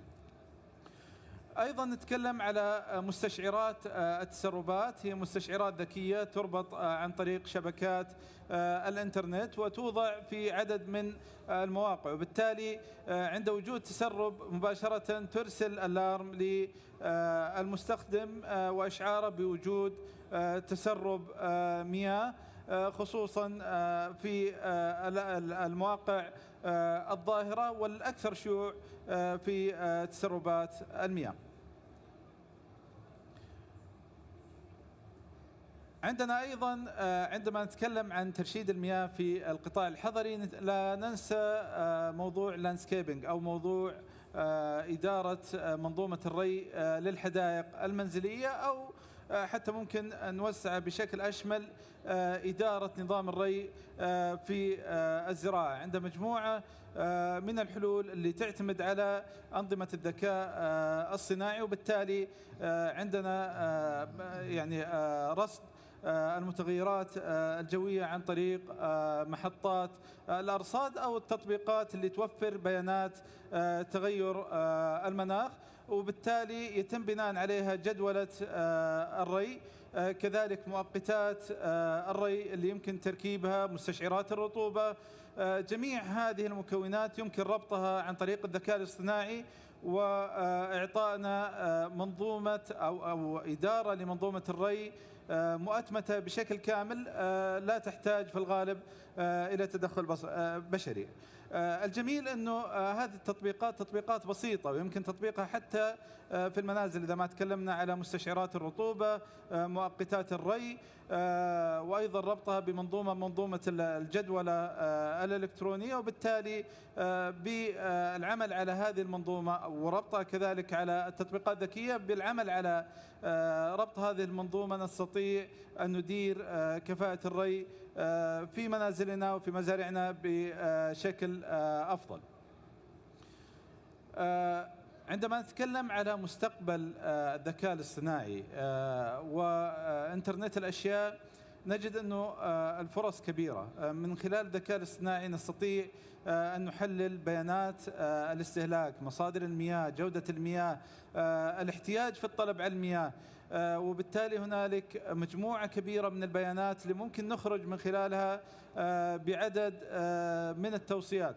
هذا المجال مجال خاص خصوصا في قطاع المياه، سواء تكلمنا على إدارة منظومة المياه العامة من سلاسل الإنتاج والنقل والتوزيع، أو تكلمنا على المنظومات الأصغر سواء المنظومات الحكومية، المنظومات التجارية، المنظومات المنزلية، أو تكلمنا على نظام إدارة المياه في الري، أو كذلك وهو يمكن من المجالات المتقدمة ولكن تحتاج إلى إدخال التقنية اللي هو المجال الصناعي، استخدامات المياه والمياه المعالجة في سواء في العمليات أو في استخدام مياه صالحة للشرب في عملية الإنتاج.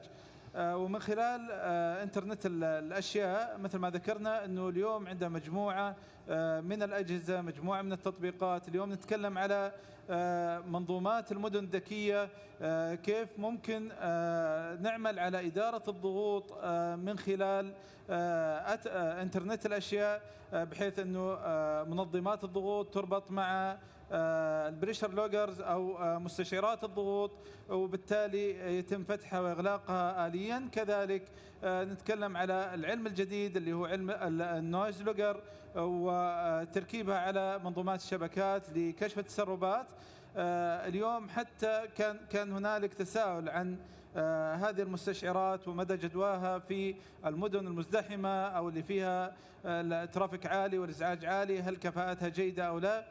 ولكن أثبتت الدراسات أنه بتركيز أكثر من قراءة في موقع نستطيع فعلا أنه نستدل على أنه في سنتراليزيشن للنويز في منطقة معينة، وبالتالي من خلال تحليل هذه البيانات وربطها مع بيانات الضغوط نستطيع اكتشاف المشكلة. أيضا نتكلم على إدخال، وهو من العلوم الجديدة، إدخال المصورات الجوية، الصور الفضائية في اكتشاف أماكن تسربات من خلال قياس الرطوبة، التغير في المناطق المستهدفة على المستوى الزمني. نتكلم على أيضا الجيو داتابيس أو نظم المعلومات الجغرافية، وكيف أنها أصبحت مستودعات بيانات للأصول، ويمكن أن يبنى بناء عليها مجموعة من لوائح أو الداشبورد الخاصة بالمؤشرات وتوجيه القرار. أشكر لكم حسن استماعكم وأترك المجال لكم إذا فيه أي أسئلة لي أو للزملاء.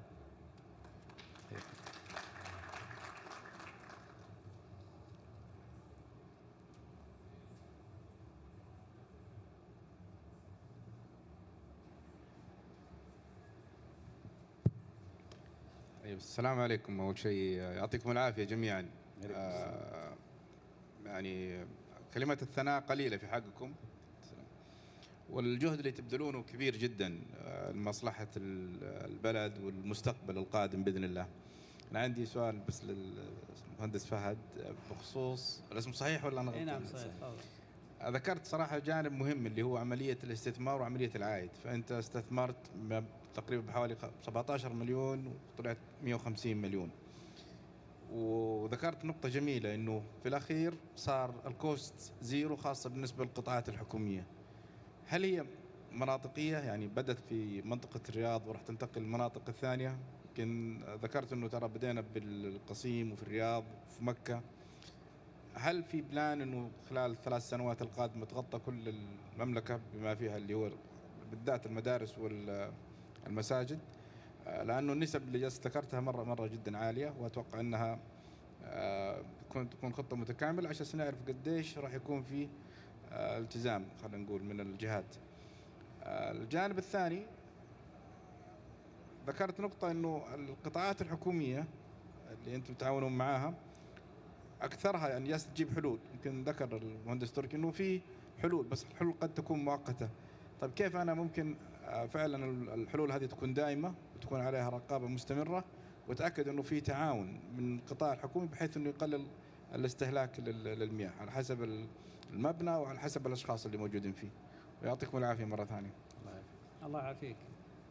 بالنسبة لتغطية العمل، طبعا في المشروع الأول تقريبا غطينا المناطق الرئيسية بحكم اللي فيها استهلاك عالي.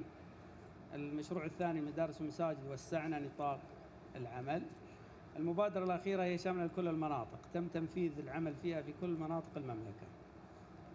فالتركيز هو أنه فعليا المناطق المستهلكة كأعلى مناطق كأعلى جهات، ثم بدأ عملية توسيع العمل في المناطق جميعا والجهات جميعا. عندنا تقريبا ما يفوق 80 جهة حكومية. احنا بدينا يمكن مع 10 أو 12 جهة فقط في أول مشروع، والعدد الآن وصل إلى أكثر من 25 جهة حكومية تنفذت معها أعمال الكفاءة والترشيد في المملكة كلها. فالعمل مستمر في توسيع نطاق أعمال الكفاءة والترشيد، وتقريبا غطى جميع مناطق المملكة. الله يعطيك العافيه. عندي سؤال بس المهندس تركي، اذا سمحت لي بس اضافه على كلام المهندس فهد. اليوم مثل ما ذكرنا هي المشاريع اللي طبقت تعتبر بايلوت فقط للاستهلاك. يمكن ذكرت انا منصه ذكاء الاعمال. اليوم منصه ذكاء الاعمال يتم فيها ايضا رصد الوفورات مع الجهات اللي حققت، وبالتالي احنا وصلنا الى مرحله لا نقبل عوده الى المراحل السابقه. اي موقع ينفذ فيه حلول ترشيديه في تواصل مستمر مع الجهه، يتم مراقبه الاستهلاك بشكل شهري، وبالتالي يتم اشعار الجهه انه والله في انحراف في الاستهلاك. وصراحه مستوى الوعي والتجاوب من الشركاء جدا ممتاز. يعني غالبا انه بمجرد ارتفاع الاستهلاك شهر نلقى الشهر اللي بعده انه رجعنا للنقطه المحققه او الوفر المحقق. لو تسمح لي ايضا في اضافه مع الاخوه الزملاء، يمكن اليوم المركز كان هدفه صراحه يحقق الاستدامه. فمن خلال عملنا في مشروع الترشيد الحكومي اتضح لنا في جاب موجود في موضوع البريفنتيف مينتنس لمنظومه المياه، واخص بها اللي دائما تكون تحت مستوى الارض، الخزانات، منظومه الخزانات اللي هي ما هي تكون ظاهره للجميع. عملنا على هذا الموضوع. اليوم عندنا دليل فني لموضوع الكشف عن التسربات تم اطلاقه تم ارساله الى الجهات الحكوميه. اليوم نعمل مع هيئه كفاءه الانفاق لتضمين متطلبات الكفاءه والترشيد ضمن عقود التشغيل والصيانه. لذلك اليوم لو تلاحظون بعض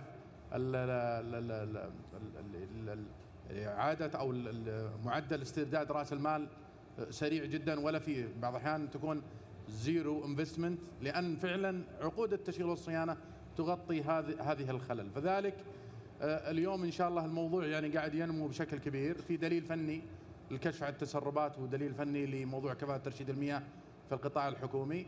غطينا هذا الجانب وقاعدين نتابع بشكل مستمر.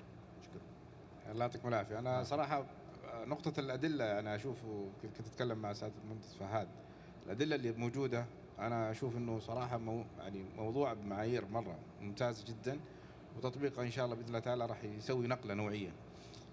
سؤال التركي، المضخه الذكيه اللي انت تكلمت عنها، انا بتجربه شخصيه أسوأ شيء كانت موجوده عندي المضخات التقويه اللي تكون في المباني وتسبب انكسارات داخل البيت.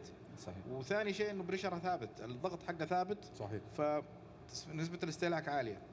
هل هذه المضخات هل هي من ضمن الكود السعودي الجديد في المباني الجديده وراح تطبق، ولا هي مجرد فكره وفكره انه تكون لها لوكال كونتنت في السعوديه او زياده انه تكون المضخات هذه موجوده في السوق بشكل كبير، فانا اشوف انها واحده من الحلول الكبيره في تقليل الهدر المائي داخل المنازل. وشاكر جهودكم جميعا، يعطيكم الله العافيه. يعطيك. الله يعطيك. طبعا لا يفوتنا ان نذكر او نخبر الحضور الكريم بان جميع الادله واللوائح موجوده على الموقع الالكتروني الخاص بالمركز ومتاحه باللغتين موجوده، يعني لمن يرغب بانه يستفيد منها.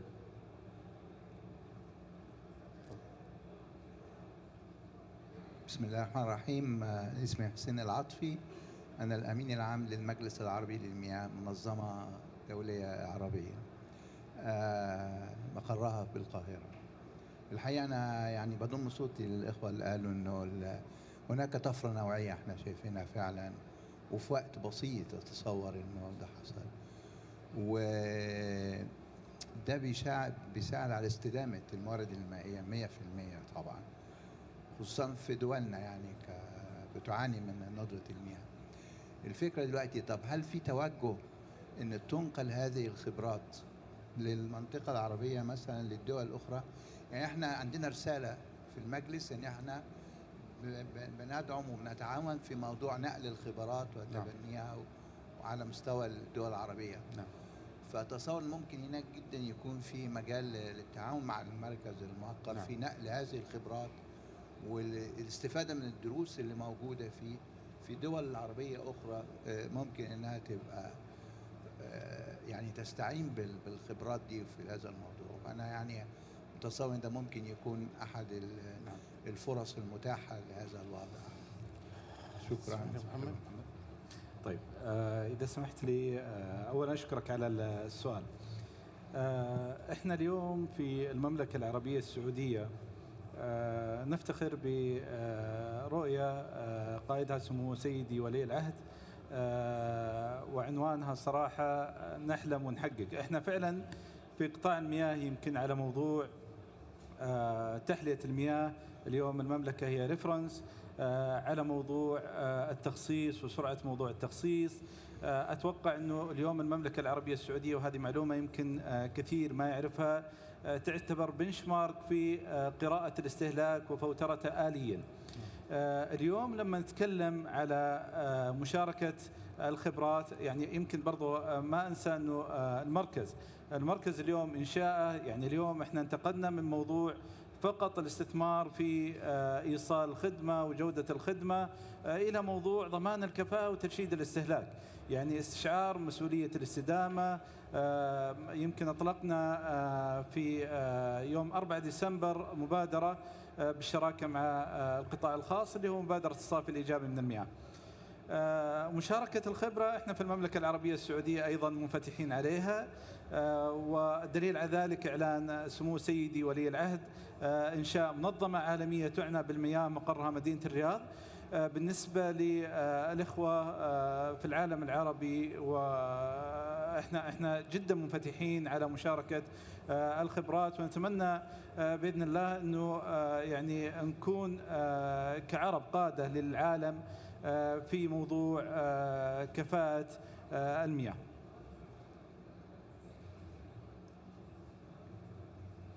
السلام عليكم، صباحكم الله بالخير جميعا. في البداية أشكركم صراحة على تقديم اللمحة عن مهام المركز، وصراحة أعتبرها فرصة بالنسبة لي شخصيا للتعرف على مهام عن قرب في هذا المؤتمر. سؤالي لكم جميعا، يعني إحنا لازلنا عندنا تحدي صراحة في موضوع التوعية، وبالذات يعني على كافة شرائح المجتمع، بدءا من النشء ومرحلة الشباب وكبار السن والوافدين. وعندنا صراحة نحن ثروة المائية، أنتم عارفين تحدي كبير جدا بالنسبة للمملكة بحكم يعني محدودية مصادرها. وصراحة يعني كثير الآن نسمع عن الجهات اللي تقدم خدمات المياه، عندها مبادرات، عندها أهداف استراتيجية، وأنتم كمان عندكم أهداف ومبادرات استراتيجية. من خلال العرض لاحظت أنه يعني في نتائج الحمد لله إيجابية في موضوع تحقيق الوفر في الاستهلاك. وصلت الآن تقريبا 0.8 كيوبيك متر بير داي. في الشريحة اللي عرضت في منصة كشف. ما أدري إيش الهدف اللي عندكم الآن اللي ترسمون له في الفترة القادمة؟ هل تبغون تحققون مثلا معدل استهلاك اللي ما يتجاوز مثلا 250 لتر في اليوم، أو في مثلا على مرحلة تدريجية على سنوات قادمة؟ الشيء الثاني مبدأ التحفيز للقطاع الخاص، بحكم أنه هو الجهة اللي تقوم في عملية إنتاج خلينا نسميها الوسائل المساعدة في توفير استهلاك المياه بكافة استخداماتها. شكرا. تسمح لي؟ حياك الله أخوي. يمكن اليوم أحد أهم الجوانب اللي نعمل عليها من 3 سنوات، اللي يمكن لو تتابعنا في الموقع الإلكتروني، عندنا عدة برامج فيما يخص موضوع التوعية. عندنا برنامج خاص بتوعية في القطاع الحكومي، عندنا برامج خاصة مخصصة في القطاع الحضري، وأيضا في توعية النشء. والآن الحمد لله لمسناها حتى بدأت الآن تدخل في المواد التعليمية في عبر مراحل التدريس، سواء من صفوف الدنيا حتى التعليم الجامعي. اليوم صراحة أن هدفنا، تقول أنت في كشف، هدفنا اليوم أن إدارة المياه تبدأ من المستهلك. اليوم أي مستهلك من المياه مسؤول عن استهلاكه. على سبيل المثال، اليوم متى تعرف أنت أنك مسرف؟ إذا زاد استهلاكك أو ارتفعت فاتورتك، صح ولا لا؟ وش البدائل اللي قاعد، وش الحلول اللي أنت قاعد تسويها؟ لابد أرفع الوعي من خلال أنك المفروض تكشف على الشبكة المنزلية الخاصة فيك، تحاول تبحث عن الخلل أول بأول، لأنك اليوم راح تساهم معنا في موضوع الاستدامة، راح تساهم معنا في الوفر المائي هذا اللي ممكن يحتاجه شخص آخر. صراحة أن قاعدين يعني بادين في هذا المجال. عندنا الآن تطبيق كشف قاعد فعلا يحقق المطلوب، وقاعدين يعني لسنا يعني راضين تمام الرضا، لكن عندنا طموح بإذن الله أن يكون هذا التطبيق بإذن الله منتشر بشكل كبير، يكون حل بإذن الله مع إطلاق لائحة التراخيص، يكون حل منظم موثوق فيه، يختصر للمستفيد أو المستهلك موضوع كشف التسربات، ويوقف التسرب الموجود عنده في وحدته المنزلية أو في منشأته. فالمسؤولية هي مسؤولية تكاملية تبدأ من المستهلك حتى المنتج. فالموضوع تغيير السلوك وتغيير استهلاك المياه يحتاج وقت. يعني على سبيل المثال اليوم أن البرامج هذه بادية تقريبا من أكثر من 30 سنة، لكن وش انعكاسها على توفير استهلاك المياه؟ ما حد يقدر يحسبها. لكن إذا كان المستهلك يبدأ بنفسه أولا، صدقني راح نحقق أهداف كبيرة، من ضمنها خفض الاستهلاك الفرد اليومي. شكرا. إذا سمحت لي أبو محمد، بس بضيف نقطة. اليوم أنا أختلف مع موضوع أنه إحنا نحتاج زيادة الوعي بأهمية المياه. أتوقع ما في أحد في القاعة ولا في العالم يجهل أهمية حفظ المياه، ودائما رددها كشعارات، لكن خلونا ناخذها، وهذا اللي إحنا قاعدين نحاول اليوم ننميه. بفضل الله سبحانه وتعالى احنا في منطقة لا نكاد نشعر بانقطاع المياه بسبب مع انه احنا معتمدين ترى على مصادر غير تقليدية، يعني تحلية مياه البحر مصدر غير تقليدي. لو سألت سؤال، متى آخر مرة كشفت على الخزان الأرضي في منزلك؟ متى آخر مرة اضطريت انه تفتح غطاء الخزان؟ كثير منا وانا واحد منكم يمكن يمر عليه شهر وشهرين وسنة وسنتين، إذا ما حصل عنده انقطاع أو ارتفاع في الفاتورة ما راح يشيك على منظومة المياه. لما نتكلم على اليوم الصيانة الدورية للمركبات، ليش مثلا تغير زيت السيارة كل فترة بشكل دوري، زيارة الطبيب بشكل دوري، الكشف على الأمراض المزمنة كفانا الله وإياكم بشكل دوري، لتفادي المضاعفات اللي ممكن تحدث لو حصلت المشكلة.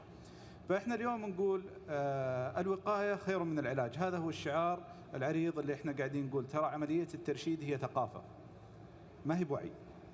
الوعي أنه تعي أهمية المياه، تعي أنه يجب أن يحافظ عليها، هذا موجود عندنا كلنا، ولكن أن تكون ثقافة سلوك يتبناه الفرد. هذا اللي احنا قاعدين نحاول اليوم في المركز ان نوصل له. بدينا من منظومات خلينا نقول أدلة البناء اللي هو الكود السعودي للبناء. وضعنا دليل إرشادي. مشينا على موضوع الكفاءة في المنظومة كاملة. طلعنا الأدلة، طلعنا تطبيق كشف.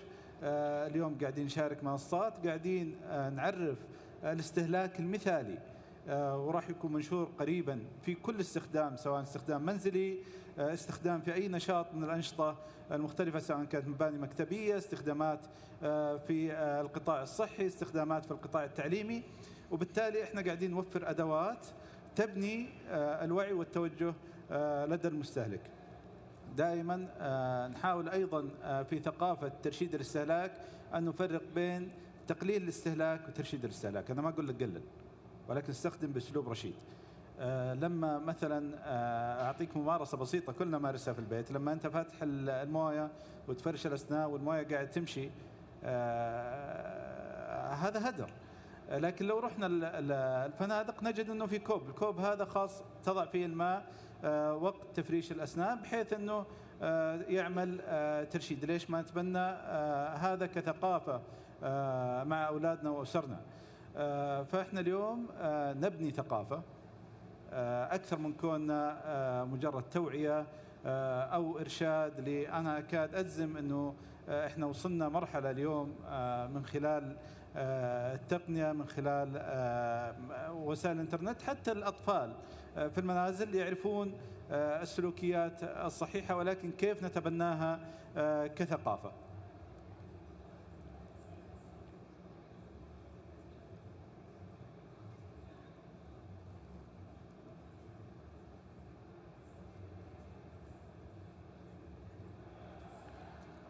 دكتور عبد الرحمن، رحب بالدكتور عبد الرحمن الصقير، حياك الله. يا مرحبا. ما أدري إذا كان في استفسارات أخرى أو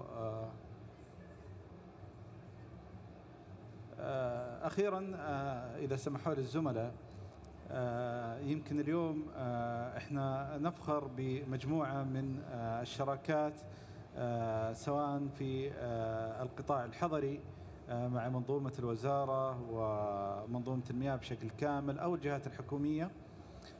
كذلك نفخر بالشراكة مع مجموعة من مكونات القطاع الزراعي سواء في المجال البحثي أو مجال الابتكار، مجال التطبيق. عدد من الشركاء من الشركات القطاع الخاص اللي تبنوا صراحة نماذج مشرفة في ترشيد المياه في القطاع الزراعي. كذلك لا أنسى يعني الشكر لمجموعة من الخبراء، يمكن هذا الدكتور مجموعة منهم من العالم العربي صراحة، وكان لنا الشرف بالاستعانة بعدد من الخبراء من بعض الدول الشقيقة. وإحنا نتكلم اليوم برضو إذا ما تكلمنا على مرجعية في القطاع الزراعي دولة مصر، وعدد من الخبراء اللي ساعدوا في بناء عدد من الأدلة الاسترشادية، وكذلك الخروج بمجموعة من المخرجات اللي راح ترى النور بإذن الله قريبا. ومؤخرا أطلقنا حسب الخطة الاستراتيجية للمركز مجموعة من المبادرات بالشراكة مع وزارة الصناعة وهيئة مدن، واللي بإذن الله ترى النور قريبا. أخيرا أشكركم على حسن الاستماع، وسعدنا أنا وزملائي بحضوركم اليوم. وأي سؤال أو اقتراح أو توجيه أو تواصل مستقبلا عن طريق موقع المركز، هنالك موضحين أدوات التواصل، ونرحب بكم دائما. شكرا لكم. شكرا.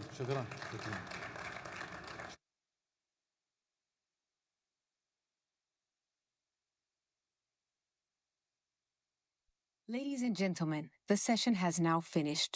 Please vacate the room to allow for preparation for the next session. Ladies and gentlemen, the session has now finished.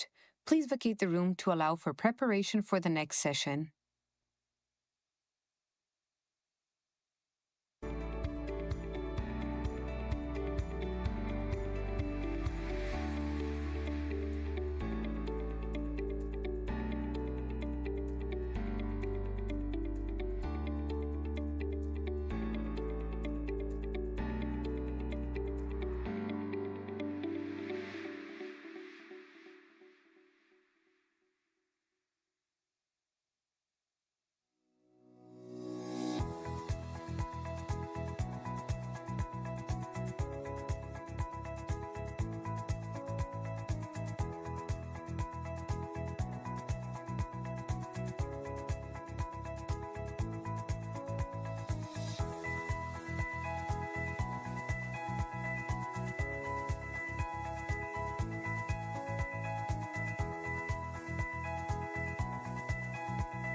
Ladies and gentlemen, the next session will commence in 5 minutes. Ladies and gentlemen, the next session will commence in 5 minutes.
Ladies and gentlemen, please take your seats. The session is about to commence. Ladies and gentlemen, please take your seats. The session is about to commence.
Hello. Hi. Good afternoon, ladies and gentlemen. Thank you all for being here. This is a time that we've been waiting for a long time, for some of us at least. Me, I feel like I'm a champion because I'm a round champion, so.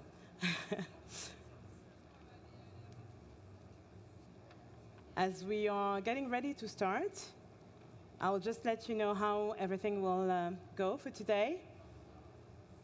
We will first have a welcome address from Andrea Mesa, our UNCCD Deputy Executive first and foremost.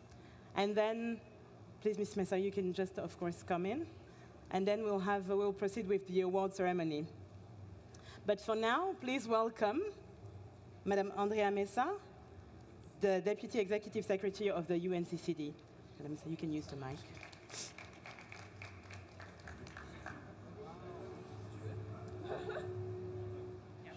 Hello? Yes. Good morning.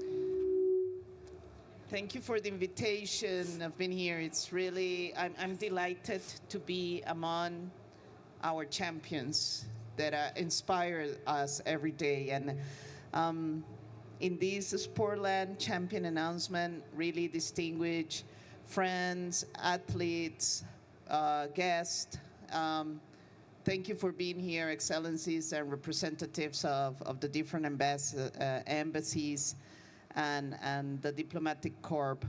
It is an absolute honor to announce the Sport for Land champions. This is a bold and transformative initiative that celebrates the power of its sports to unite, inspire, and create transformative change in our communities. As we gather here, I am reminded of the unique role sports play in shaping our world. Beyond competition, sports have the incredible ability to break barriers, foster understanding, and provide opportunities where they are needed most. And this is what we need to achieve the goals of the convention. This is the kind of spirit of values that we need to implement sustainable land management practices and to generate drought resilience. And this is why we are announcing this initiative, that it is more than initiative, it's a movement. So it is really our pleasure to catalyze all this energy of transformation. We are hearing from the science that the window is closing. We need to accelerate action on the ground. And to accelerate action on the ground, we need to believe that we can implement the transformation that are needed at the pace that are needed. And this is where our champions in sport can inspire us to really makes us believe that what seems impossible is possible. So it's just a call to really continue scaling up this movement, to join us in this journey, and to try to bring the different youth leaders of the world to be part of this movement. Thank you all.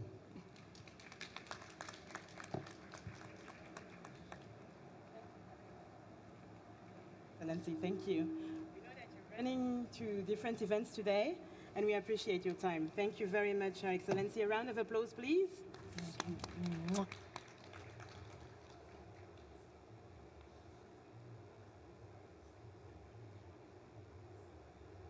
And now, ladies and gentlemen, we are going to the next part of our program.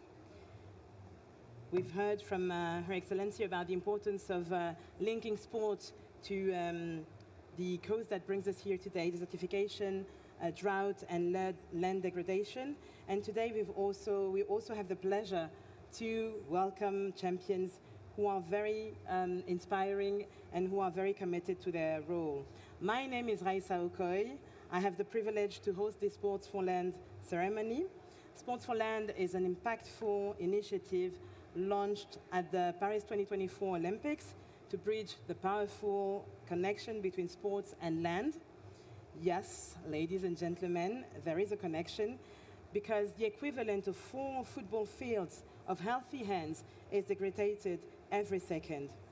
That's how massive the issue is. And the athlete can help change that.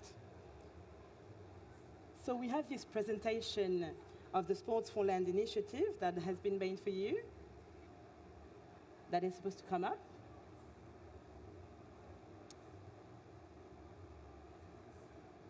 The Sports for Land campaign, as we said, is here to link the sustainable and healthy land management and drought resilience with sports, and we know that that can be committing to raising awareness to these, about these issues. So it has been launched during the 2024 Olympics Games in Paris, Olympics and Paralympics. And that's when the UNCCD decided to partner up with the sporting community to team up with some sports and sports people and athletes to emphasize the importance of healthy land to support not only the food and livelihoods, but also the cultural and recreational activities such as sports, as you can see here. And this is why we're here today, because some of the main people from the sports community have already decided to commit with the UNCCD and to get engaged with the UNCCD. This is now the time that we were waiting for, the announcement, the champions announcement. And for that, I would like to invite Ms. Xenia Scanlon, the UNCCD Chief of Communications, External Relations and Partnerships, to join me on stage. Please give her a round of applause.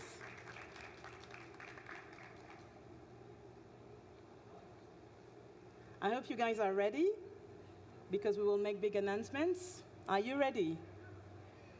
Are you ready? Thank you. If you're ready, then I'm delighted to invite the Sports for Land desertification champion, Asmanian.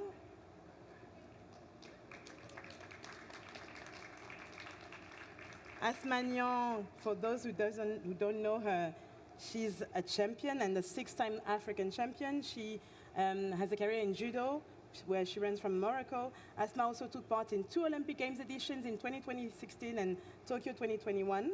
And after retiring from judo this year, she decided to share her story in a book and to take on new challenges. Especially, she's decided to commit herself to combat desertification.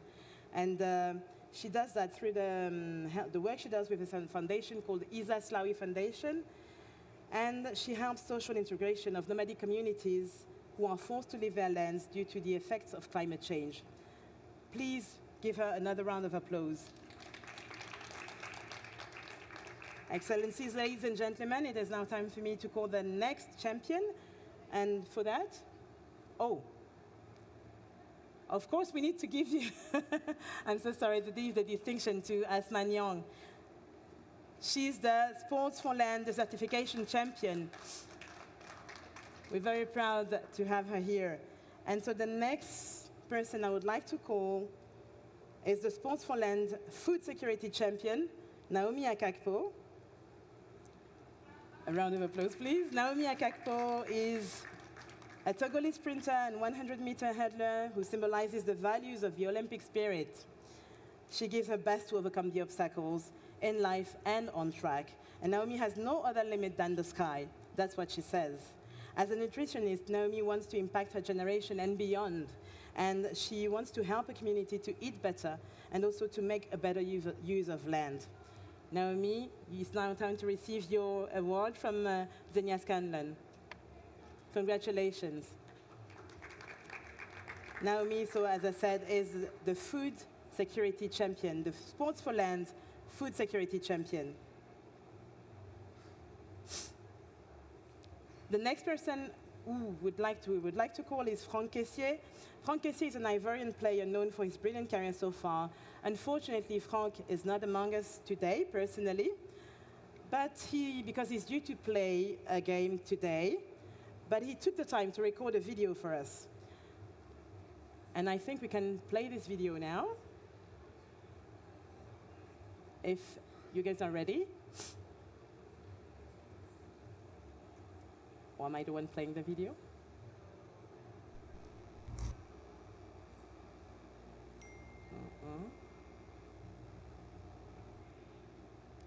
I'm sorry about that.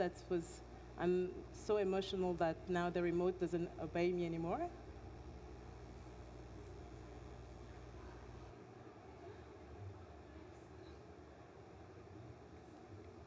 So Franck Caissier, as we were saying, oh, thank you very much. Oh, thank you very much. So the video will play in a minute.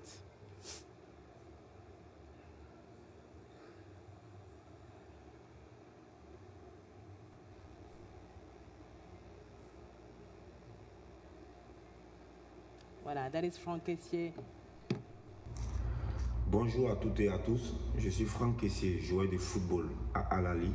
C'est un immense honneur pour moi de devenir un champion sport Folland pour l'engagement des jeunes.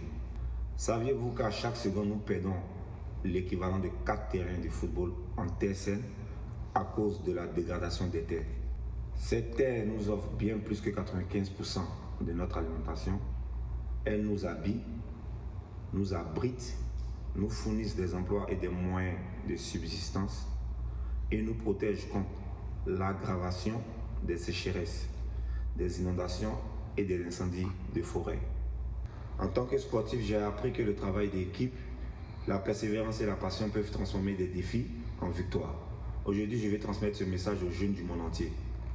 Vous avez le pouvoir de changer les choses, de protéger notre planète et de bâtir un avenir durable.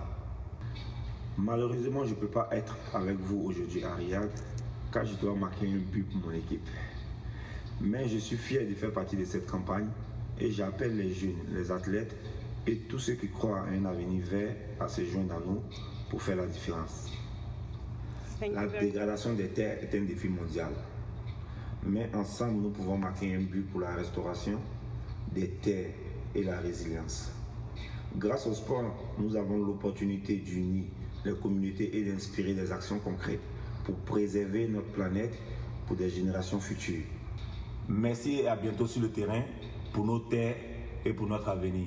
Sport for Land.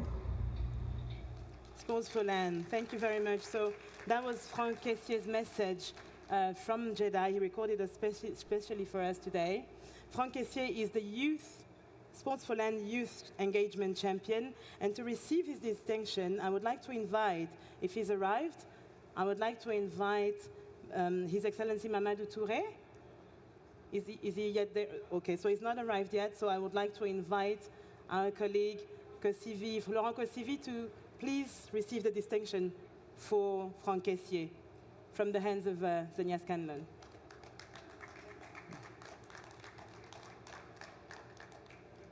And we'll make sure it gets to Franck Caissier.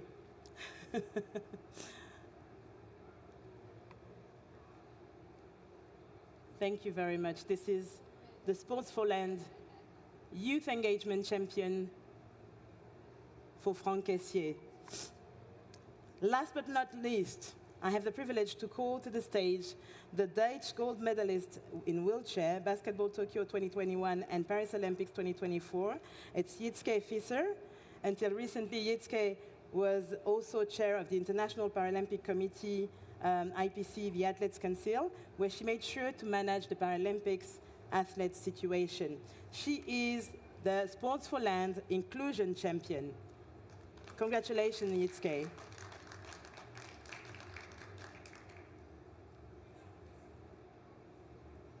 Wow.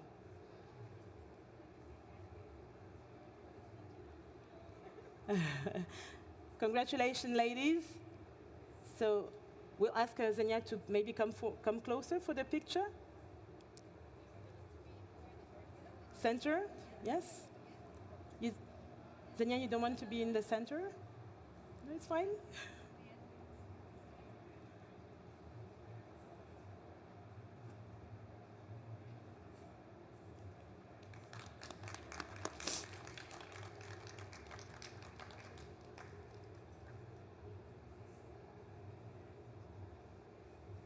Thank you very much, ladies and gentlemen. So as you're here already, I suggest you stay here. Thank you very much, Kasivi. Thank you, Zenia.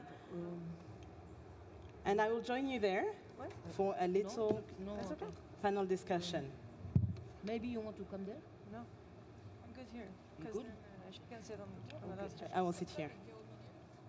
Jetzt gehen wir rumsa. Okay. Very good, right? Yes. What? Are you all comfortable? Is everything okay? Yes, Naomi, you good?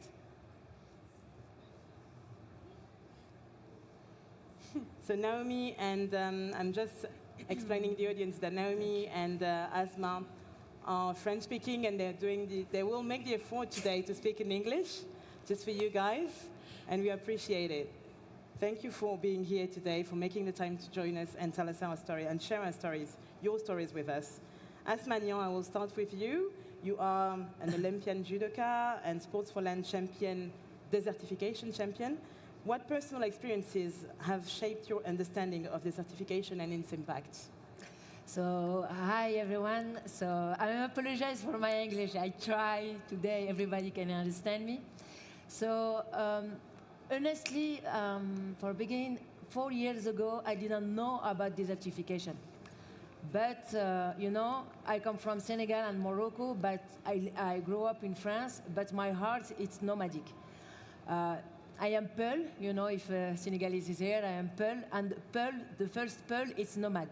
It's why I say my heart, it's nomadic, and 4 years ago, I didn't really nothing about, and I go there, I go in the nomad, I visit the nomad from Morocco, and I see all the problem there for the desertification, and we try to resilience of the soil, and precarious situation for the woman, for the child, and for me, you know, I am not just athlete, you know, I am athlete with human experience. I am not human experience, the athlete with human experience. So for me, it's very important to take a voice, and for me, I want to protect the nomads because the first human in this earth, it's nomads, and I want just to read maybe something. I am an eternal optimist. I firmly believe that with all energy and commitment of the people present here in COP16, we have the power to change the game and realize ourselves. This will enable everyone to access good physically and mentally health. We are all spiritual beginning experience and rich journey. It's time to return our roots in respect to nature. Sorry for my English, it's very hard. No, thank you for trying. We appreciate it. Thank you very much. I speak it with my heart. Exactly. That's a language we understand. I will turn to Yiske Fisser. How do environmental crises disproportionately affect people with disabilities? I think you can tell us about it because you travel a lot. You go from places to places, so can you share your experience with us? Yeah, so I'm from the Netherlands. Flat country, super accessible with the wheelchair, but I am also very aware of the fact that it is not like this for everyone around the world. As you already said, I was the chair of the IPC Athletes Council, so I had a lot of conversations with athletes around the world, and then especially para-athletes. And what I've learned is that 15% of the world population lives with a disability. This was a huge number. I was not aware of the fact. I know we all start small, and you all start as an individual, and then I was always the only kid in a wheelchair. And all of a sudden, 15% of the world, that's so much. And unfortunately, disabled people are more vulnerable to disaster, natural disaster, 2 to 4 times more likely to die or get injured. So I am really honored that I can sit here and represent this group and really give this group a voice. Thank you very much. We appreciate that as well. We're happy to have you here. Thank you. Naomi Akakpo, so you are, just to remind everyone that you are an Olympic hurdler, Sports for Land champion for food security. How does land degradation directly impact food security and nutrition in vulnerable communities such as in Togo, where you you help a lot with your NGO. Okay. Do you hear me? Okay, okay, it's Yes.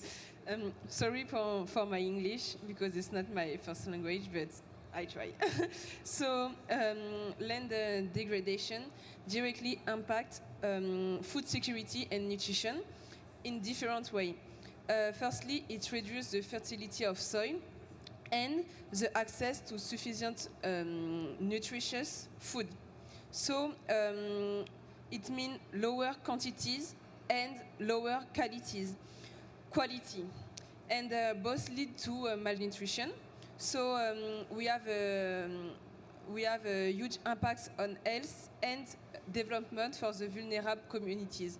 So the land degradation have a huge impact in the nutrition, and we know this community often rely on agriculture as their primary source of income. So the consequence is also economic and social, because they could force there to these communities to migrate to other regions, and it's been create a more intense competitive to limit resource. So for all this reason, land degradation have an impact in the food security. A direct impact in food security, and that's why you are fighting for it as well. What role, I'm going to stay with you, what role can athletes and global platforms play in highlighting the link between the sustainable land use and better nutrition?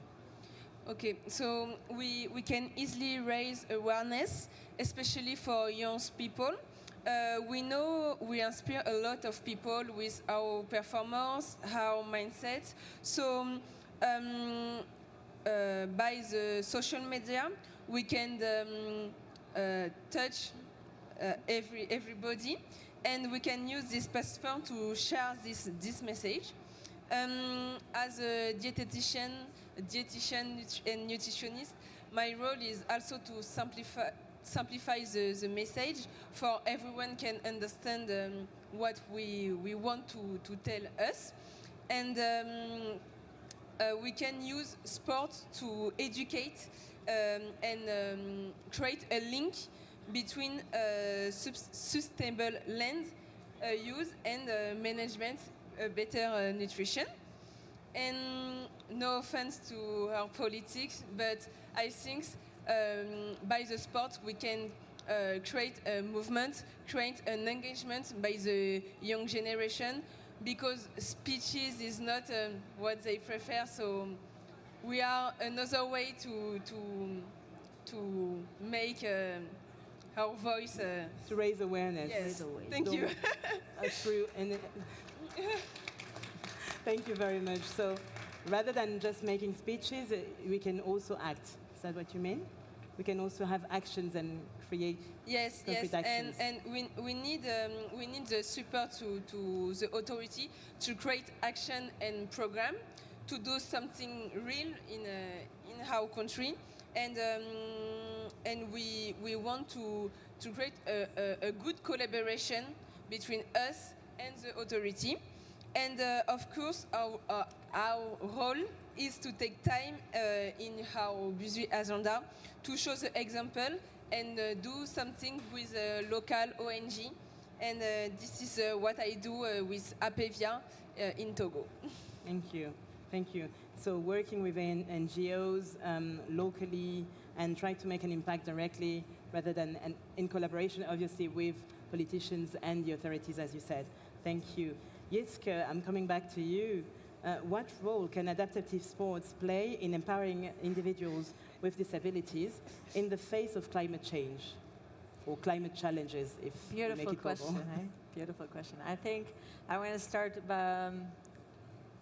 about sports in general, because I'm sitting here with two fellow champions. Absolutely. And I think we can all say that sports played a really huge part in our lives. Otherwise, we would not have sat here together. So it really brought us closer together. So sport really has a beautiful power to change the world, as Mandela once said. So It has the power to include people, to strengthen communities, to really empower people to grow as an individual. If I may make this question a little bit more personal. Sure, please. Yeah, because for me, it really opened so many doors. It really gave me a certain of independence.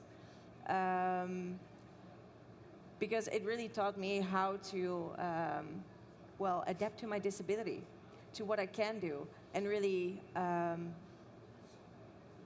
sort of inspire others to do the same thing. I'm doing it right now in the Netherlands with younger kids to give them the tools to be a better person, to grow stronger, to be more independent. So first, you create a more independent person with a disability through sports, but on the other hand as well, grow the community and create for this person a stronger network, because sports really does bring people together as well, in my opinion. So I know so many people through sports, and I know that I can rely on these people.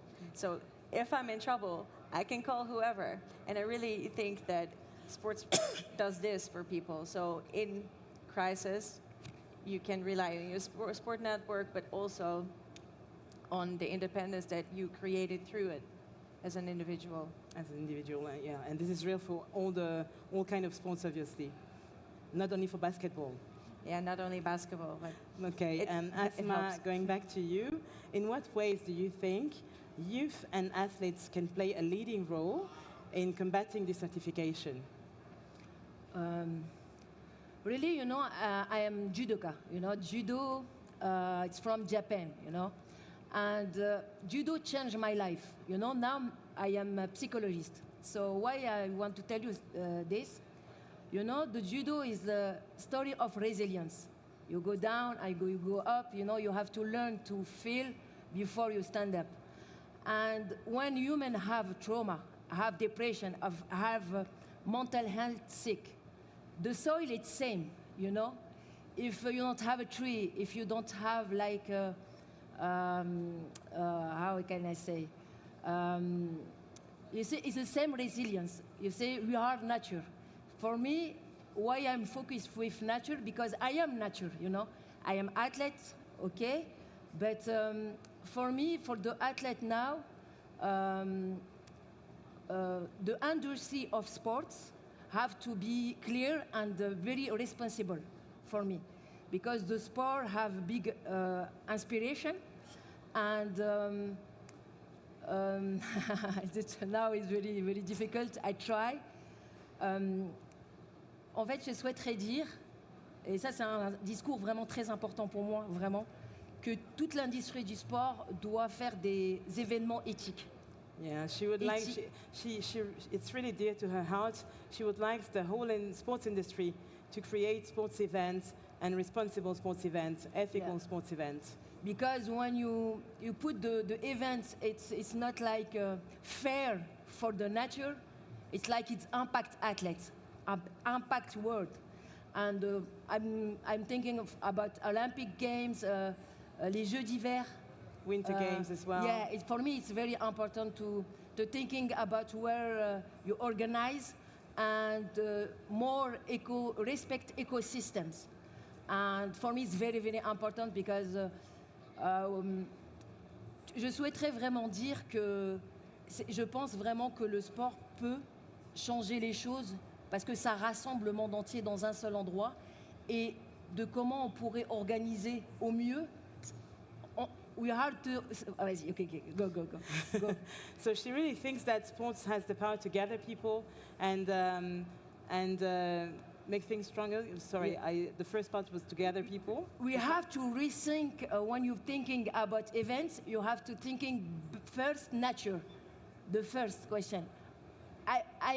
We impact nature. Okay, no, you can't do events. It's very important because si on fait pas ça, en fait, on tournera en rond. If we don't do that, then we will just keep turning around.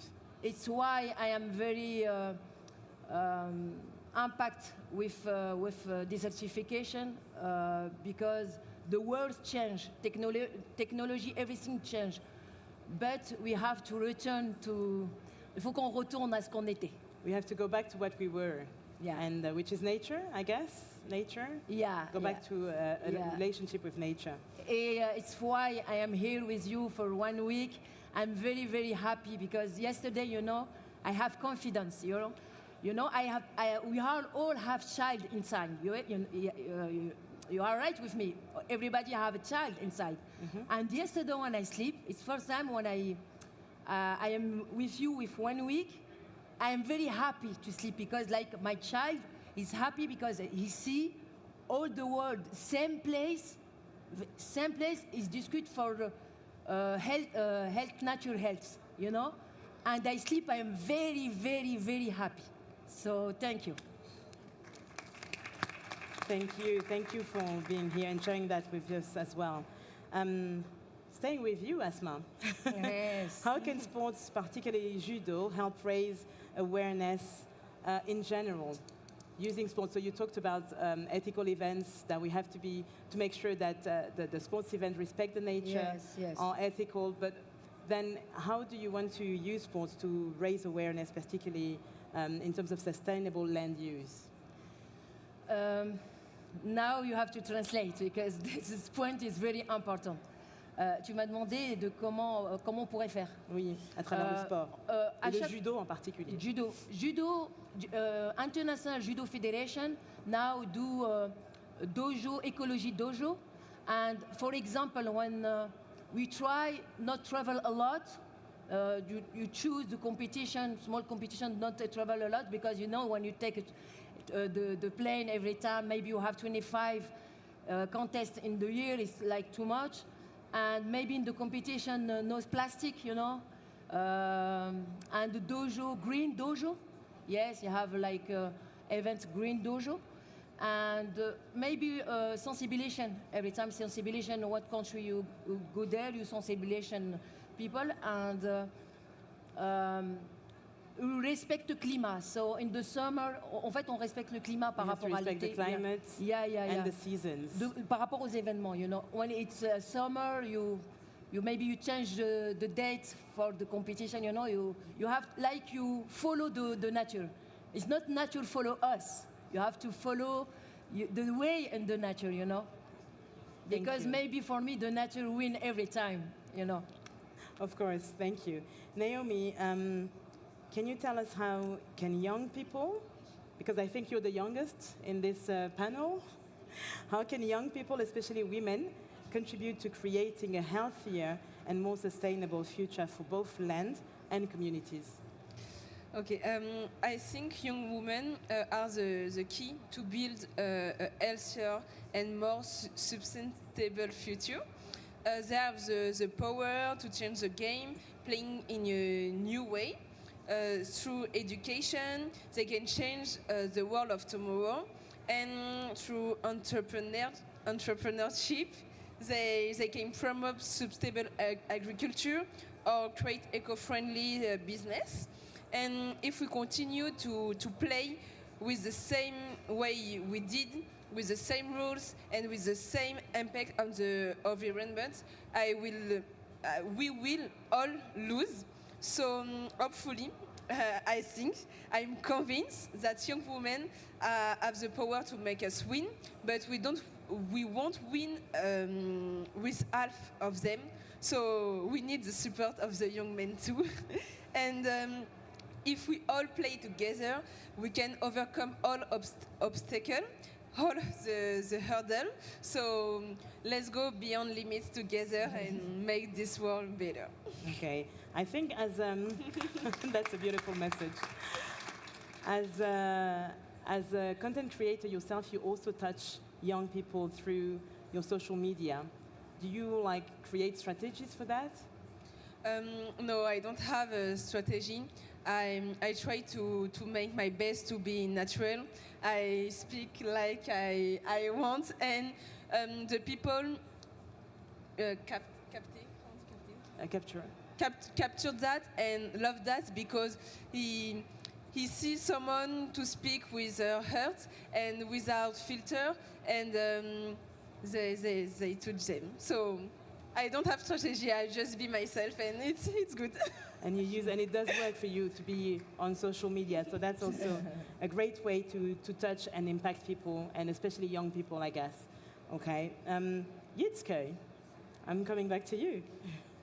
How can we ensure that land restoration and climate solutions are inclusive for all, especially again for people with disabilities, but how really inclusive? How do you have any ideas that you could share with us? This is a big question. Oh, are we here? Yes. Yes, we're good. Okay, cool.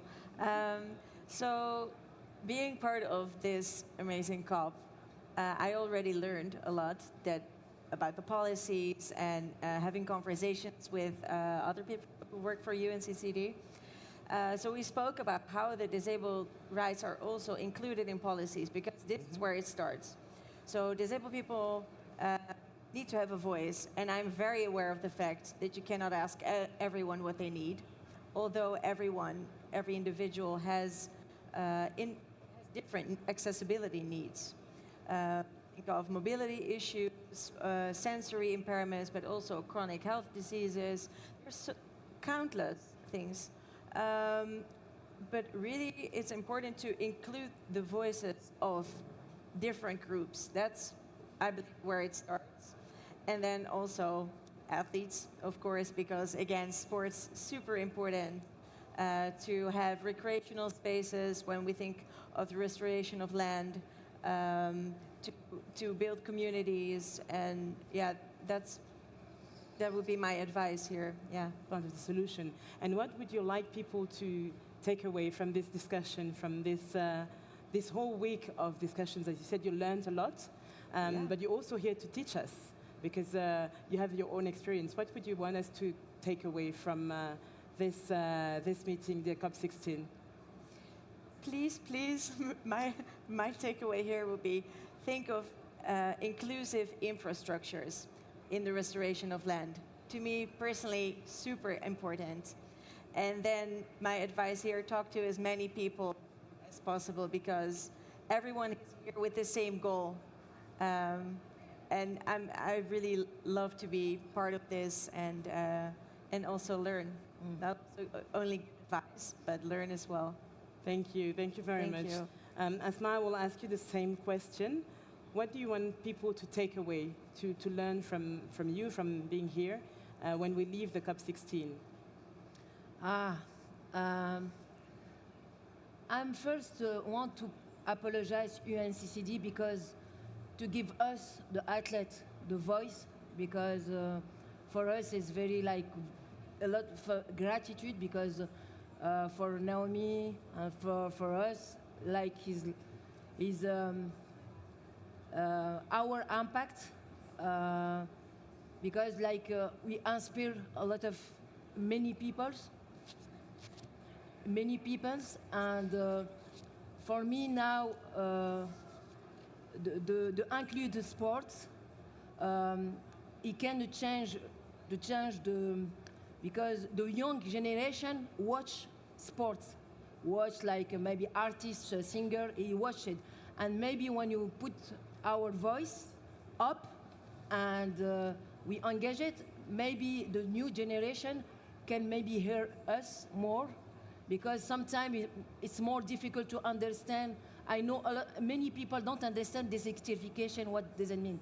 And when you see us here in the Instagram and réseaux social, everybody say, what? Oh, he understand desertification, what does it mean? What impacts the nomads on all the world?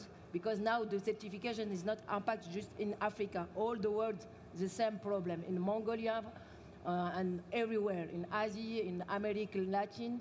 And when you can put our voice is very important. I really hope all the events in the world, sport events, can talk about this desertification. So I'm very, very glad the UNCD to invite us here to can take a part, because sometimes sport take a part, and I'm very happy.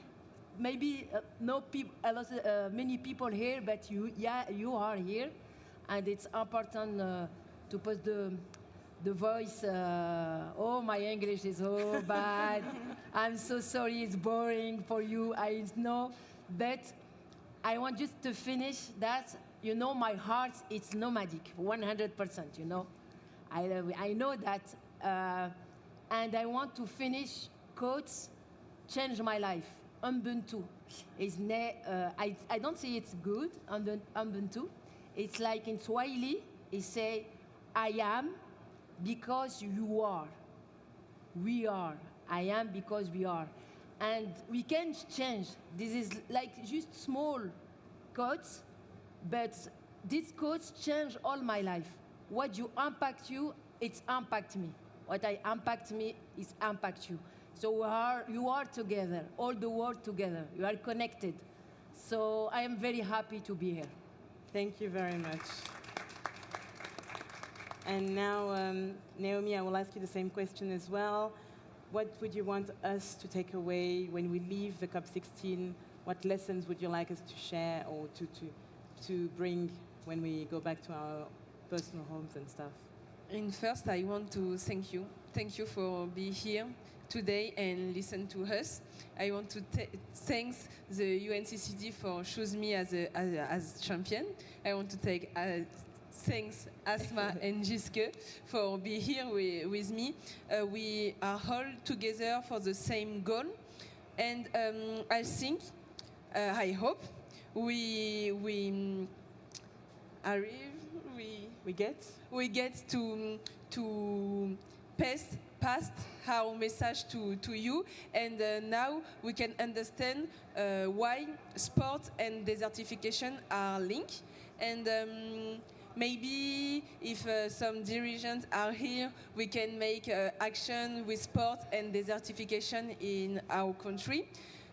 So I very hope you understand us and you listen to us, because I know it's difficult because our English is not good, but thank you for being here, and I'm very happy and honored for me to be here today.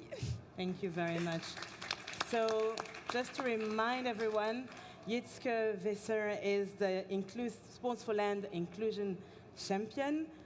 Asma Nyong is the Sports for Land Desertification Champion.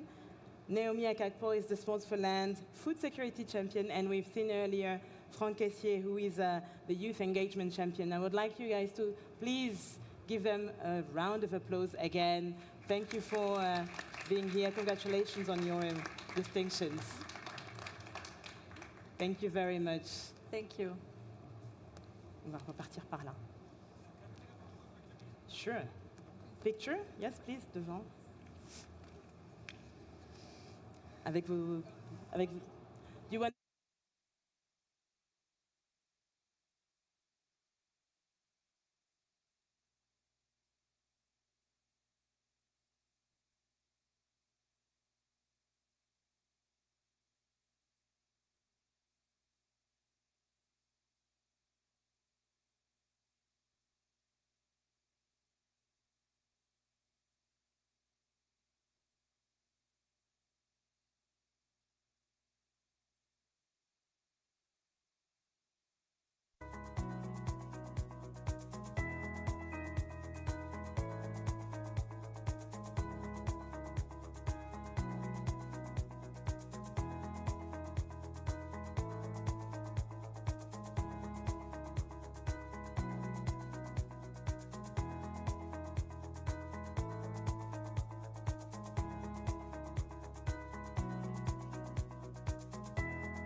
Ladies and gentlemen, the session has now finished. Please vacate the room to allow for preparation for the next session.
Ladies and gentlemen, the next session will commence in 5 minutes.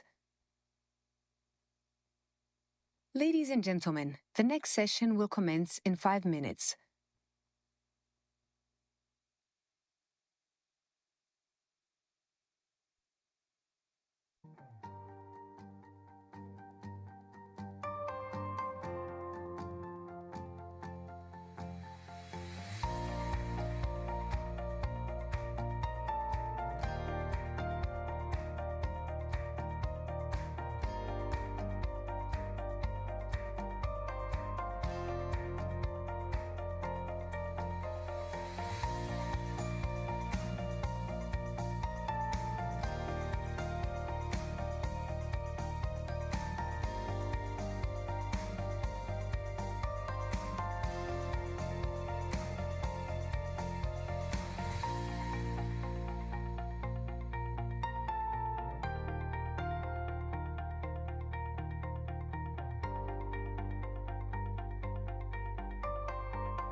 Ladies and gentlemen, please take your seats. The session is about to commence.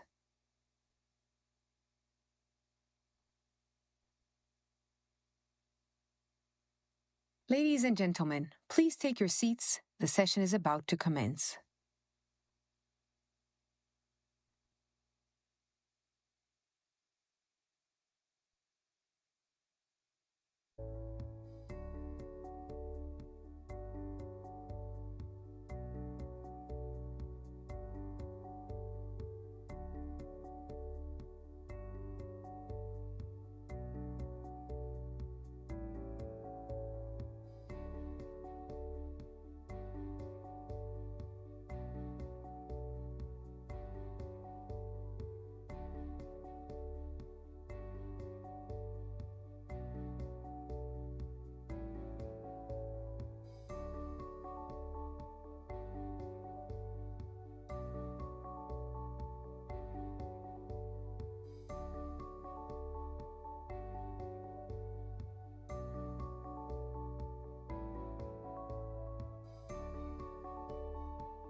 بقولها بالعربي ترى.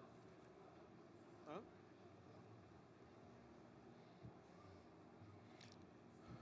بسم الله الرحمن الرحيم. السلام عليكم ورحمة الله وبركاته. أسعد الله مساءكم بكل خير. سوف نبدأ الآن في الإيفنت الخاص بالتعاقب الطبيعي أو البيئي في المناطق الجافة والتعلم من الطبيعة لتشجير الأرض. الآن تبدأ معنا إيفون. دكتور. Okay, yellow already. Okay, so we hover. Yeah.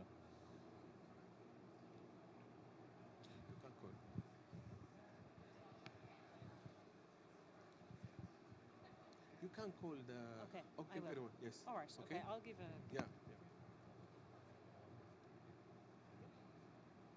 You call. I will see here. Oh, okay.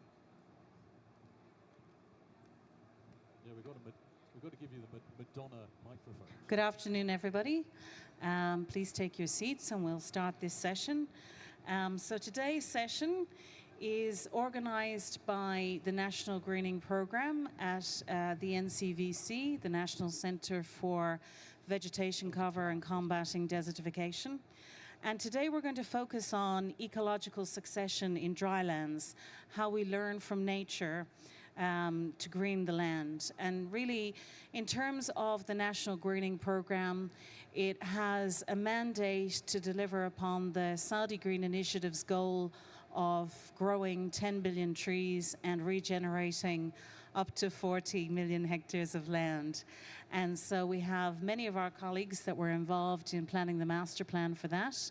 And that work has since commenced, and the NCVC and its partners under the Saudi Green Initiative have currently planted over 100 million trees and rehabilitated over 250,000 hectares of land. And so a key principle is within the National Greening Program is looking at certain areas, rangelands and national parks in particular, to understand how do we let nature do the work, how do we enable ecological succession to occur in certain areas, and how do we enable natural regeneration. And we have the expert panel here to tell us how. We've got some world-leading experts, so we're really happy to introduce them. And each one of them is going to give us a presentation. And so first I'm going to call Dr. Mike Maunder from Executive Q, or Chair from Q Reach, and also board member of the Mohammed bin Zayed Species Conservation Fund. Dr. Mike, you're very welcome. Thank you. Next, we have a team member from the National Greening Program, Dr. Ahmed Al-Kouli, who's our consultant for plant ecology and afforestation. Dr. Ahmed, you're very welcome. Next, we have Dr. James Gorham, who's a principal ecologist at Jacobs Engineering. Dr. James, you're very welcome. Thank you for joining us all the way from the US. And next we have Dr. Christopher Clark, who's the consulting lead with King Abdullah University for Science and Technology, known to most of us as KAUST. And finally, it's our pleasure to welcome all the way from the US as well, Dr. David Toledo, who's the research rangeland management expert with the United States Department of Agriculture, the USDA. Dr. David, you're very welcome. Thank you for joining us. Okay, so I think we're going to start with Dr. Mike. You're going to give us an enlightening presentation. Please join us. Thank you.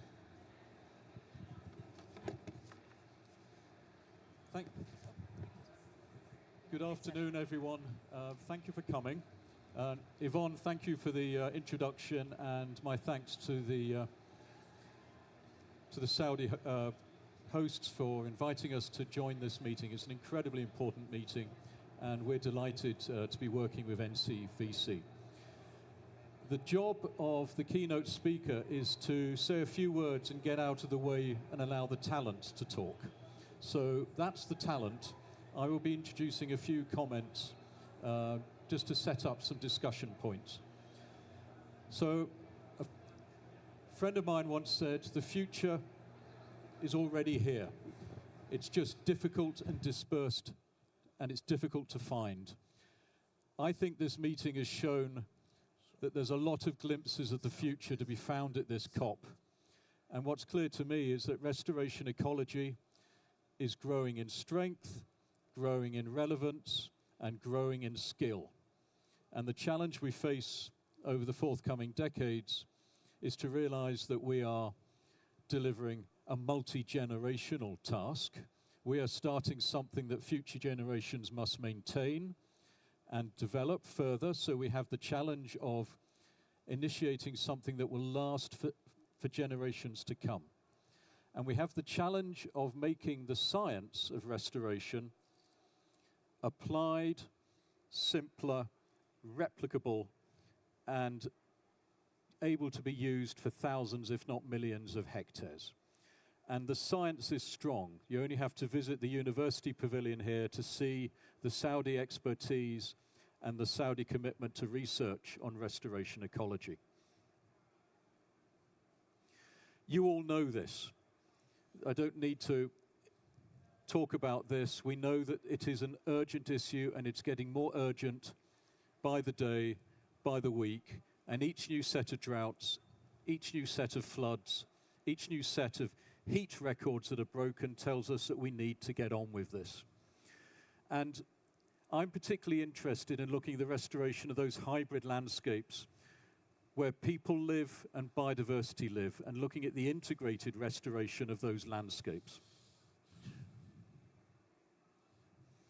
So we need to make it cost effective, but we're also, and I think there's a lot of discussion about this, our restoration work is not reclaiming the lost, it's rebuilding the future. And so the landscapes that we've cherished over the last 50 to 100 years are not the ones we're going to be working with in the next 50 to 100 years.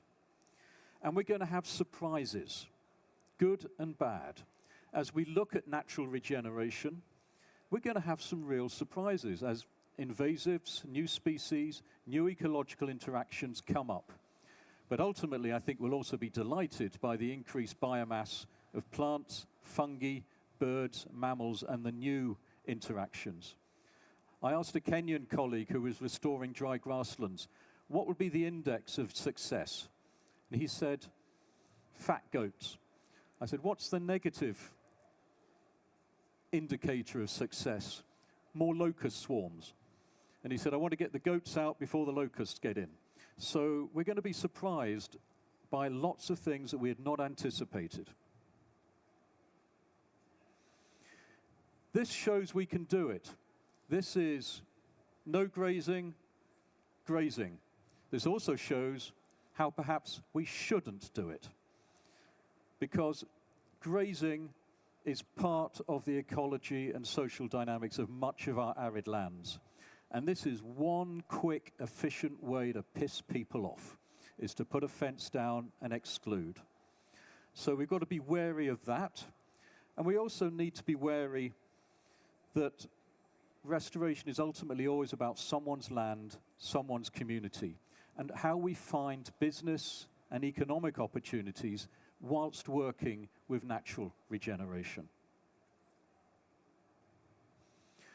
Those are my starting words. We're about to embark on a massive experiment, and we need to share the enthusiasm and the joy in that experiment with our communities.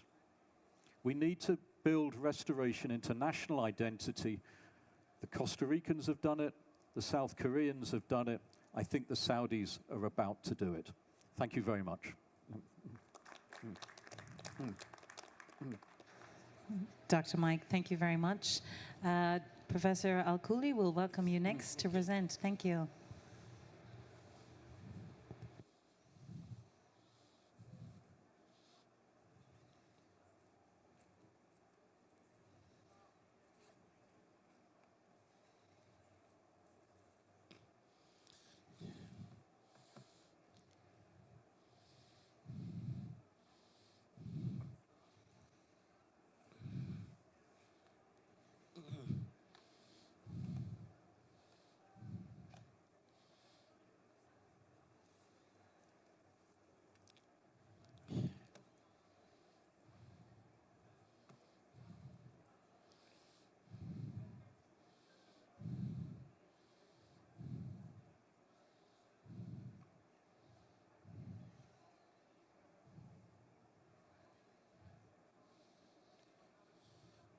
السلام عليكم.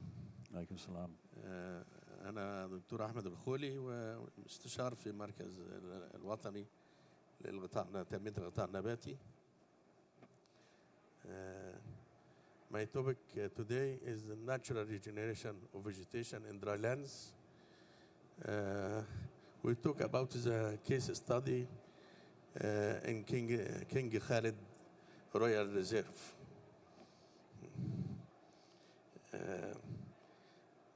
First of all, what is the natural regeneration? What is the natural regeneration? Natural regeneration is defined as a regeneration of plants by self-sowing seeds or by other vegetative reproductive organs, where the new plants exhibit the characteristics of both plant parents.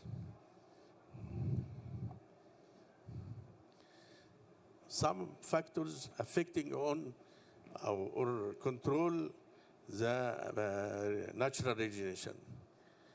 Number one, density of plant producing the seeds. Number two, grazing on young seedlings by sheep and goats and camels. Number three, competition between plants for water, nutrients, and light.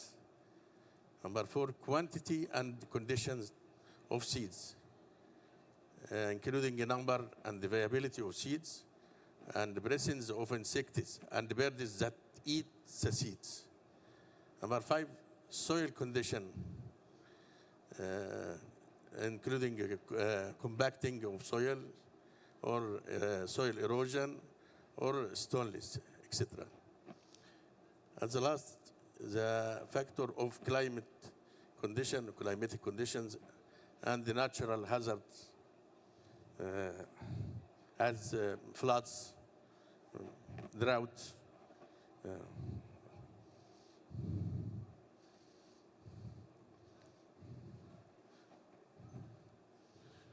Now we talk about our study. Our study implemented in King Khalid Royal Reserve, which located in east-north Riyadh City, about far from Riyadh City, 80 kilometers. This reserve occupied 113 and 400,000 hectares. The habitat in the habitat of the reserve is sandy plain, interspersed with several wadis, ravines, sandy cliffs, and water runnels with sand cliffs accumulated on their edges. The protection of the reserve from grazing began from 2022. The vegetation cover represents about 2% dominated by and co-dominated by Vachellia, Gerardia, Varnigedensis, and Lycium shawiai.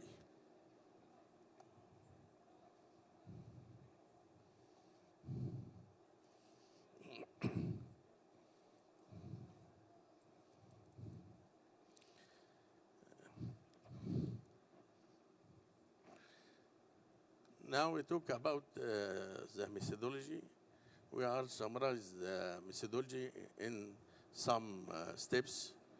Number one, the study was carried out in 15 permanent plots, each one 50 per 80 per 40 meter each, representing the most habitat of Vachellia, Gerardia, Varnigedensis, and Lycium shawiai. All this observation implemented during 4 consecutive seasons in 2024. In this year, in each plot, 10 permanent quadrants, 2 by 2 meters, were selected randomly to assess survival rate and the growth performance of seedlings.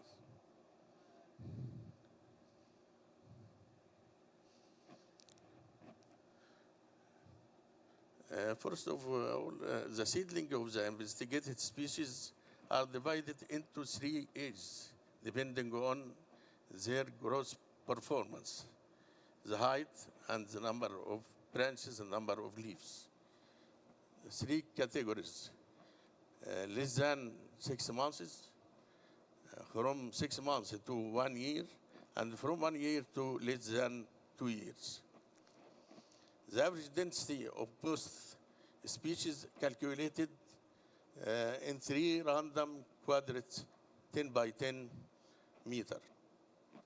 The average density of seedlings calculated in 15 quadrants, 2 by 2 meter in each plot. The germination capacity of seeds is estimated by estimate the number of fruits per tree, and the number of seeds per fruit, and the number of seeds per hectare. The average number of seeds per plant also estimated.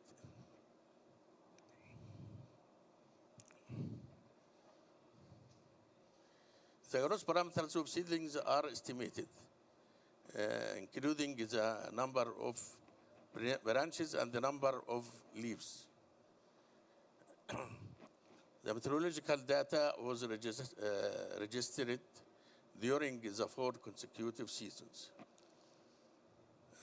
Soil properties of each plot were analyzed, including cations, anions, pH, EC, soil texture. The seedling survival rate was calculated based on an estimate of the number of remaining seedlings that were likely to become healthy in the future compared to the total seedlings counted in the first investigation. Now we move to the results.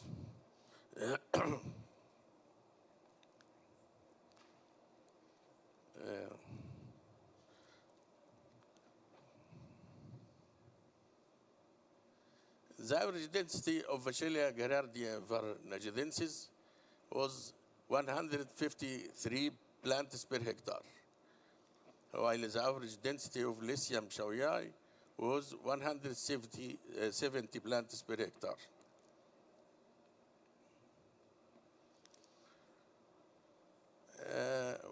We show now the comparison between the average seedling density for all ages of Vachellia gerardia and Lycium shawiai. The Vachellia gerardia, producing about 11,500 seedlings per hectare per year. While the Lycium shawiai producing 650 seedlings hectare per year.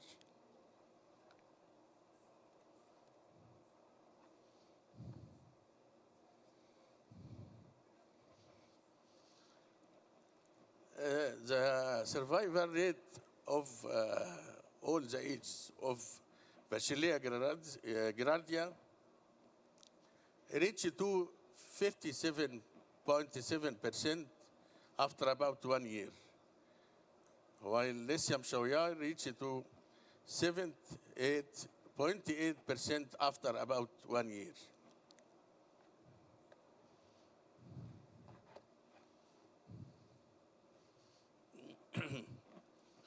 There are many reasons for loss of the seedlings. Many seedlings suffer due to biotic factors such as weeds, human activities, burning, etc.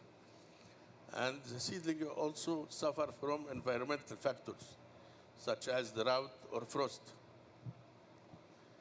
The third reason, at the time we produce seedling, compete with each other for available resources such as nutrients, water, and light due to increase of seedling density. On the other hand, it is known that the number of seedling over time has a gradual decrease in what is called self-thinning. What is the self-thinning? We have Self-thinning? 1 minute left, please. Oh, okay. Self-thinning is gradual. The number of seedling decreases as the size of individual becomes larger, which is the number of plants per unit area decreases with the increase in the average weight of the plant above the ground.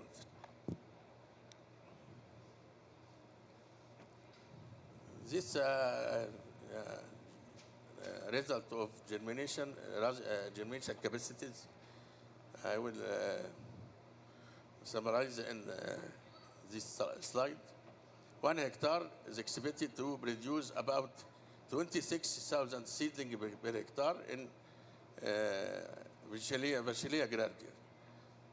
But in Lithium Shawiai, 1 hectare is expected to produce about 2,756 seedling per hectare.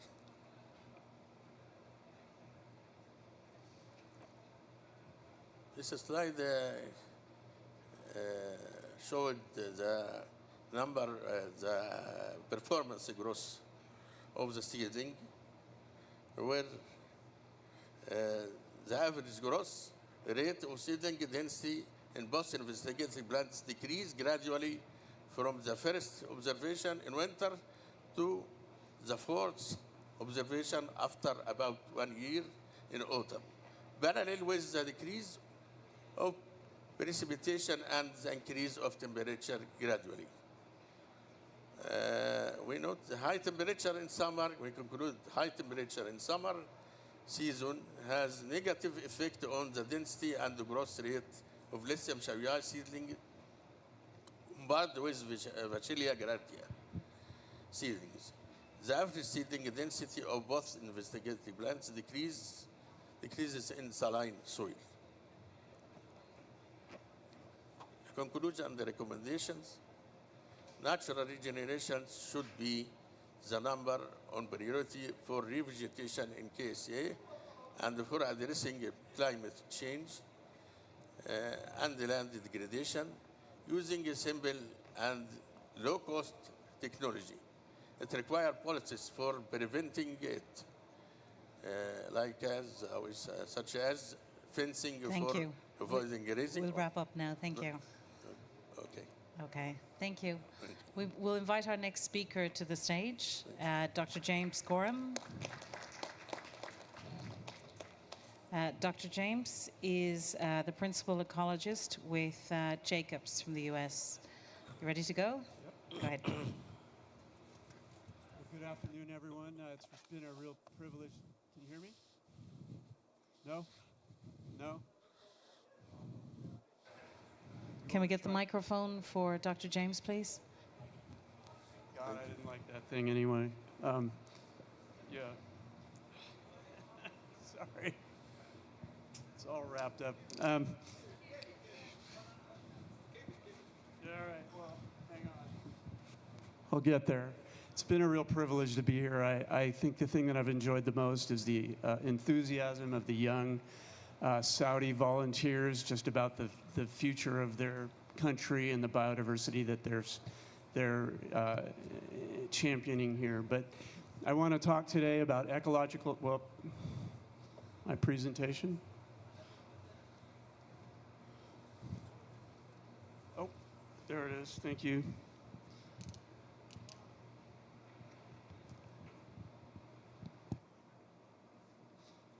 Where's my tech guy when I need him? Tech guy? I'll have to allow you an extra minute. I really want you to see my Unpredictable presentation because I have so many good circumstances. pictures. Is he coming? Is he? Do we have tech on the way, please? I think so.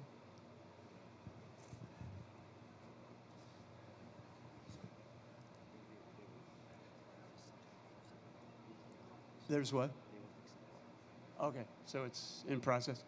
Well, let me just give you a little background. We're working on a project in the north of Saudi Arabia. It's about a 26,000 kilometer squared area that we're specifically focused on rangeland recovery. It's surrounded in the area of Hafr al-Batn, which for many of you may not know, that is the largest livestock market in Hafr in the Middle East.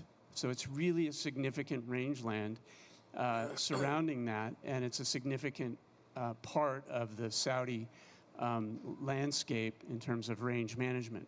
So the project that we're doing there is specifically focused on recovery of the rangeland. We've got a and we're interested in whether the natural succession of, most of you have seen Saudi rangelands. They're incredibly depleted. They look often like gravel plains. Is that, in fact, the native condition, or can we expect that the natural model of succession, which has been developed for the Saudi rangelands, which goes from really lichens, bacteria, to small grasses, shrub, ultimately into a shrubland, and then in some cases scattered trees. Is that a model that we can expect for our depleted rangelands? And that's really something that we've been exploring in the north. I'd love to show you some pictures, so I'll just keep going until we can hopefully get something going on that. But our what we found in the north is that we're really, the relationship between mean annual precipitation and woody plant cover has been well established in the literature. Many different studies throughout the Mediterranean, throughout the Sahel and Africa that have shown that relationship. It's a really important relationship. And typically those studies often get a little sketchy as you get below about 100 millimeters a year of rainfall. Now in our project area we have a range of precipitation with a very high heat island effect around Hafr al-Batn. So we have about 128 millimeters of mean. Oh, there we go. All right, well, I'll just zip through it. This is our project area. Again, if you're at all familiar with Saudi Arabia, you know that it looks depleted like that. Again, some satellite imagery have showed bare conditions throughout the project, and our more recent analysis has showed very small, very low productivity, only a few areas that have over 300 kilograms per hectare of spring biomass. This, again, is the model, the traditional model of Saudi ecological succession. Could this model apply to these depleted rangelands? That's really the question I want to answer. So again, I said we've got this high heat island effect around Hafr al-Batn, but really our precipitation is low in the range of about 40 to 60 millimeters per year. And again, this relationship of woody plant material to precipitation is well established. And something that maybe is not as intuitive is that there's been studies on early season or late season rainfall and the effect on woody cover. And it's found that off-season rains frequently can promote shrub establishment. This particular study in the Sahel, African Sahel, has shown that early and late rain events can significantly contribute to shrub establishment. This is important, particularly as we get into irregular patterns of rainfall with climate change. Another consideration that may not be as intuitive is that we see obviously edaphic considerations. The substrate is very important, not just landscape position, but frequently the soil condition. And sand is frequently associated with shrub development. That's really interesting and important because we've got a lot of sand in Saudi Arabia, and that's really related to deep infiltration. Sand is great for infiltration, and so the water becomes available to shrub cover, which is not as readily available to herbaceous cover. So I wanted to just, if you don't know this particular plant, Haloxylon salicornium, very important in the kingdom and throughout the Middle East. It's really a miracle shrub in so many ways. It can establish an extreme aridity, 55 millimeters or rain per year or less, tolerates high summer temperatures, persistent winds. It's got a wide and a deep rooting system, important in restoring degraded land, facilitates soil enhancements, including organics, nutrient cycling, clay content, and soil moisture. It increases species richness of herbaceous cover in the vicinity of it, and it's an excellent forage supplement for camel and sheep, and it's a massive seed producer. So a very important, very interesting shrub. So really what we want to ask here is number one, is the native shrubland the climax successional stage for our northern rangelands, and really for many of the rangelands throughout Saudi Arabia? Can we facilitate the reestablishment of that shrubland through decreased grazing intensity? Can we sustain it with appropriate range management? And is RIMPF a key plant in this recovery? So I want to take you on a little journey to the northern borderlands. For many, many decades, this has been heavily impacted by grazing. These satellite images are pre-Gulf War, and as you know, as you've seen, many rangelands throughout the kingdom look like that, and that's really what this region looked like for decades. Then along came the Gulf War, and this initially about a 10 to 12 kilometer border zone was established that was essentially free of grazing, precluding any grazing animals or any access. And you can see almost an immediate beginning of recovery of vegetation within that. In 2016, that border zone was moved to 20 kilometers. And again, you can see almost immediately, particularly after the heavy rainfall of 2018, recovery of that area from satellite imagery.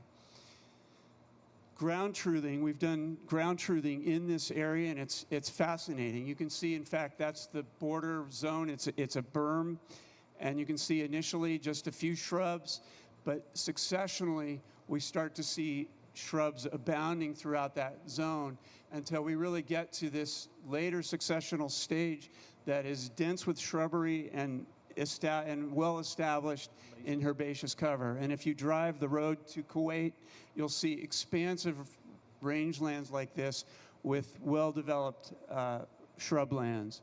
So we've investigated it. We know that RIMPF is a pioneer with that cover increasing. It facilitates soil improvement, herbaceous development. Additional shrubs move in, including arfage and ragrug.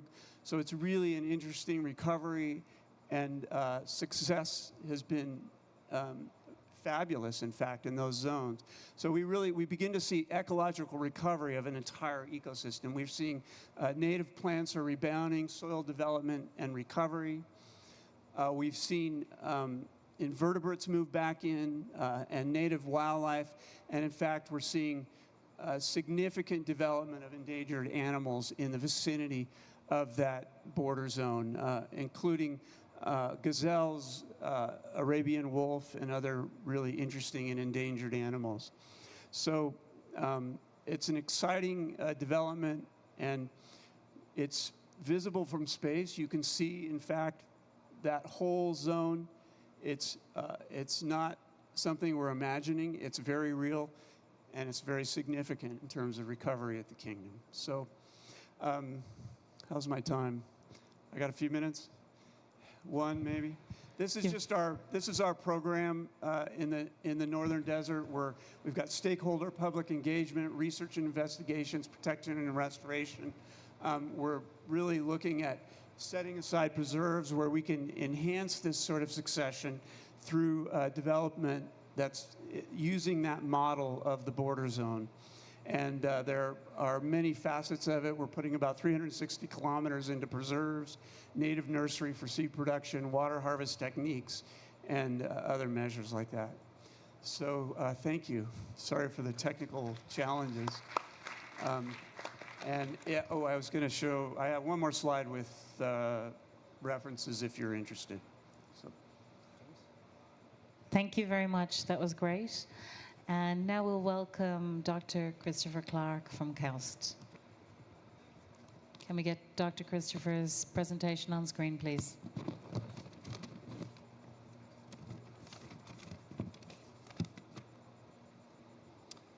Yes, good afternoon, ladies and gentlemen. Thank you very much, James. That was a great presentation. And I was actually going to use the border zone in my talk, and in the end decided not to, so I'm glad I didn't. But fantastic and a very fascinating area. You know, when it comes to habitat restoration, there are many lessons we can take from just observing the land. And in this session, I'll be looking at land in a variety of different ways and providing advice on what we can do to make our restoration projects more successful. One of the ways of looking at land is examining satellite imagery. And so Mike mentioned about how you put up a fence and it will immediately you can see vegetation develop. So if you only do one thing, build a fence, and I do appreciate there are issues of grazing and people have their livelihoods. That's not really the subject I will be going into today, but we just need to be aware that fencing is essential.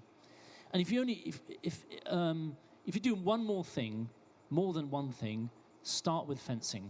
That's what I would say. The next task is to count the number of trees in the beginning using AI, because most restoration efforts have a numeric target. So counting trees allows the natural regeneration component to be added. In a temperate zone, trees provide uniform cover to the land, but in dry lands, trees are actually found in a mosaic-like pattern, as you can see, clustering on wadis and depressions. Contrast this with plantations, where trees are evenly spaced in a grid-like pattern. And in the lower two images, we can see that the date palm plantation has been established by removing the rocky cover. And by doing that, they've actually removed the natural undulations of the land, and so reduced the capacity of the land to have natural water harvesting.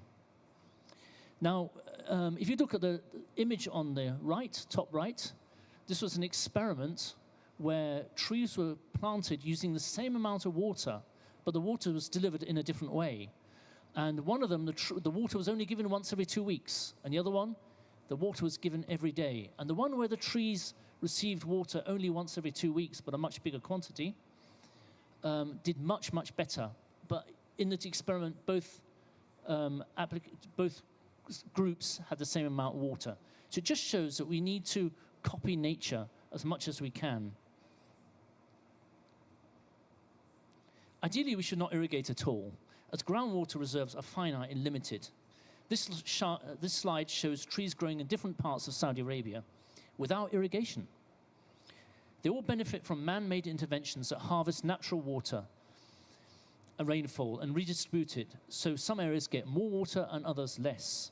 And the large image on the left is in an area of 60 millimeters a year, and yet trees are being established without any irrigation.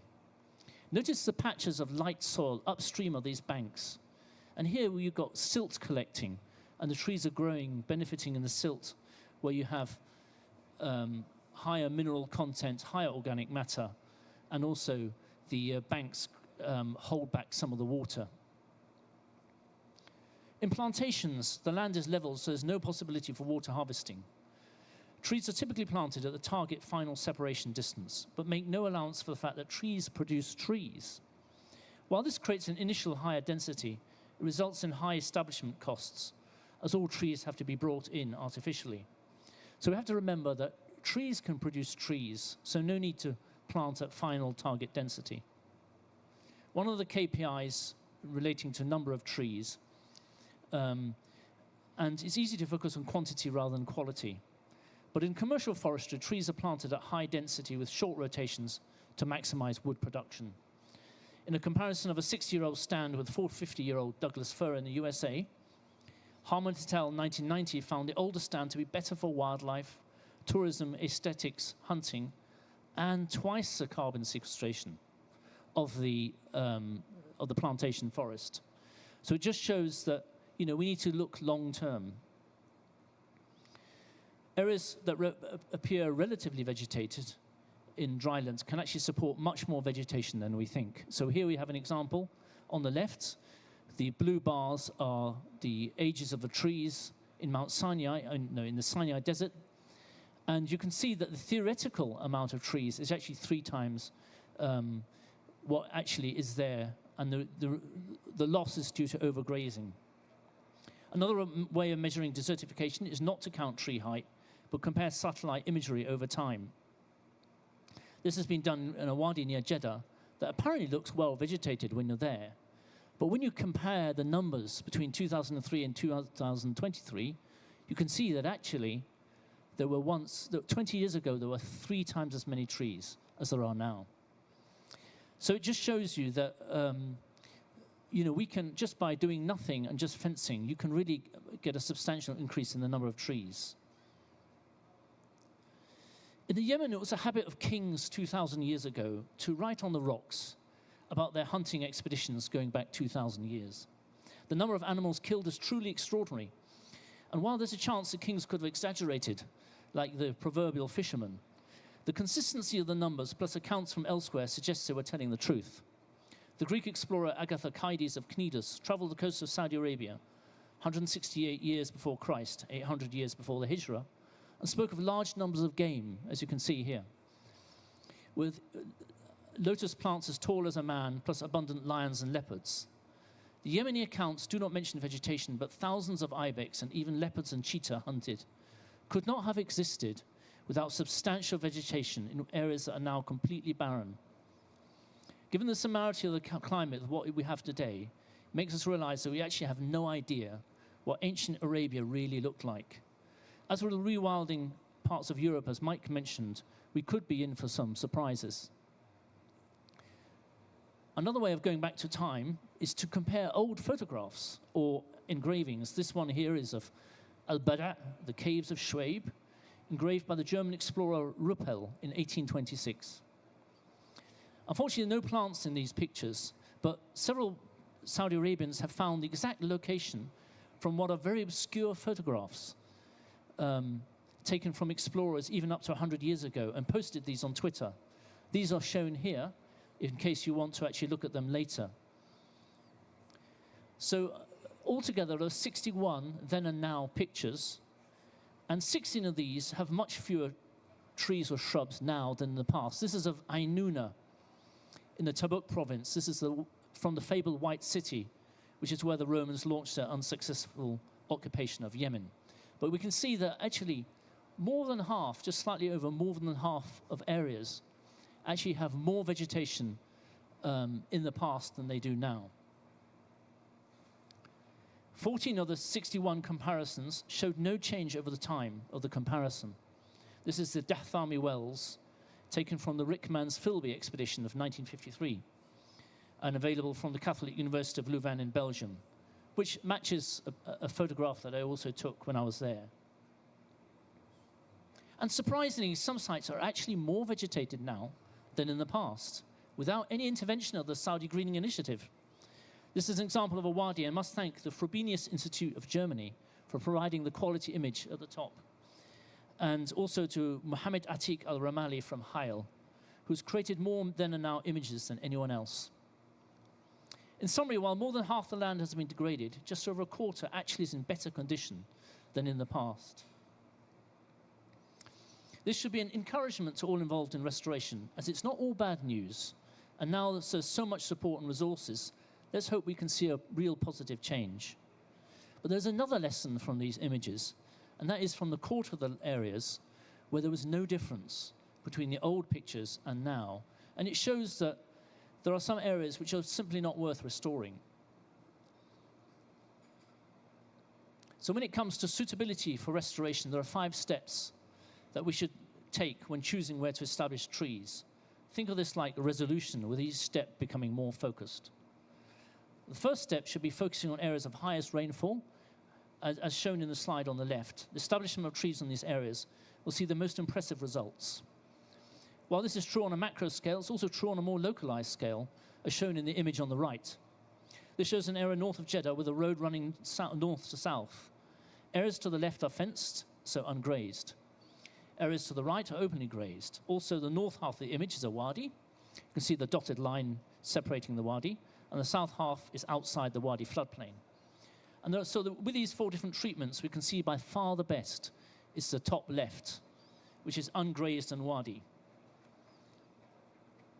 The next step in our analysis is to carry out suitability analysis using GIS and inputting data on slope, rainfall, aridity index, etc., etc. The GIS can then identify the most suitable areas. Then with those areas identified by suitability analysis, satellite imagery is the next step, which can identify areas of highest and lowest suitability, just by looking at the extent of plant cover. In particular, notice here the main channel of the wadi, which is completely devoid of trees, so no point doing anything there, while the wadi banks have the largest trees.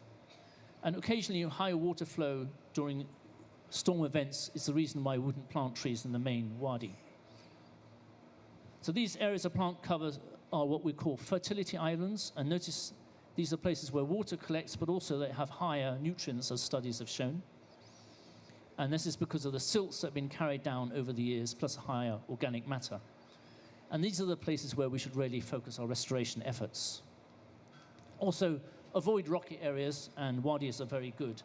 Okay, if we can wrap up now. Yeah, so sometimes land needs several years. This is the same sort of area that James was mentioning.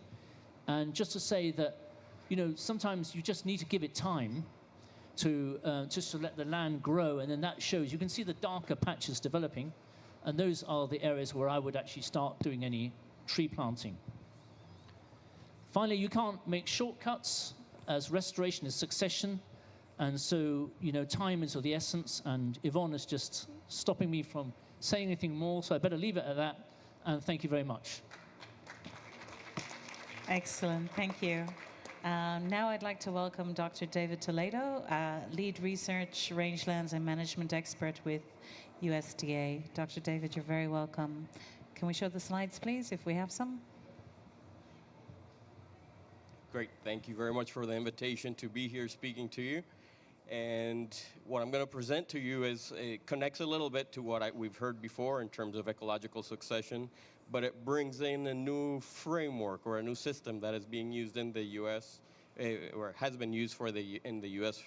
For quite a while, that relates to land potential. And it kind of ties to what we just heard about the suitability areas, because not every single piece of land is the same, so it will likely not respond the same to management actions or restoration actions. So the slide here shows you connectivity between different landscapes. Areas that are slopier than others might shed water, while areas kind of in the bottom of those basins will actually capture water. So there is a difference in terms of the potential of one area that's capturing water, another area is shedding water.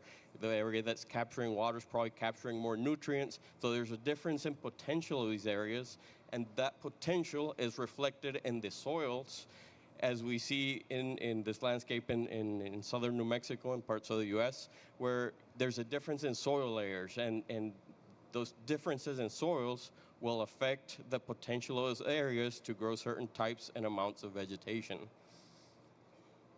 So this brings in the concept of ecological sites, which are a distinctive kind of land with specific physical characteristics that differ from other types of land in its ability to produce distinct amounts of vegetation, distinct types and amounts of vegetation, and its ability to respond to management actions and disturbances. Within this context of ecological sites, we've also created the process, the system of state and transition models. So instead of looking at ecological succession as a continuum, we're looking at it as different states based on that potential. Because in some cases, depending on what soils you're in, that restoration is not going to be a direct path based on what, like when you take that disturbance away, it might not just restore along that path, but it might take different trajectories depending on what plants are there. And in the case of the US, we have a lot of invasive species that come from different parts of the world, and even native invasive species that come to invade. So we need to take into account those potential paths that vegetation can take.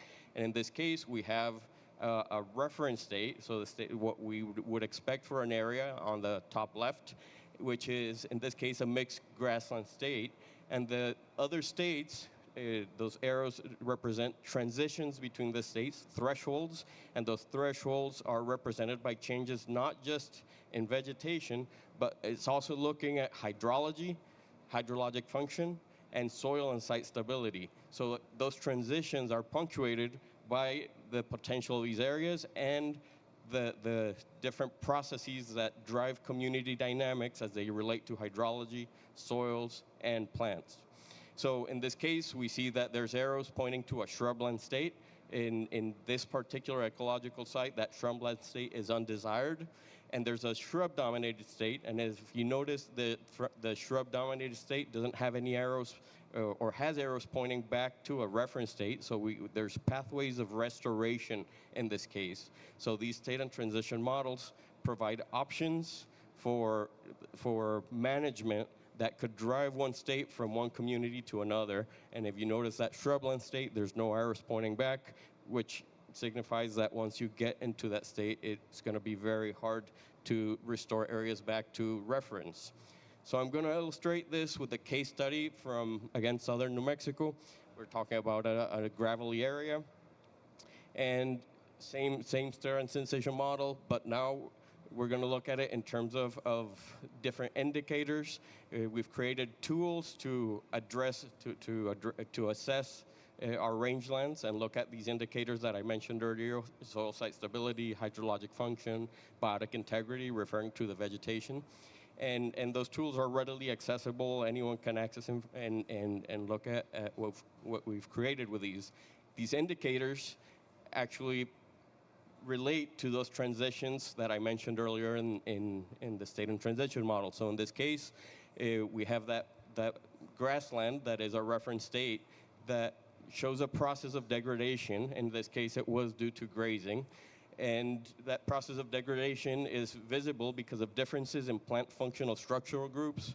So the plants are changing, and we're losing not just like a grass or a species, but like a whole group of species. That's what I'm referring to as functional or structural groups.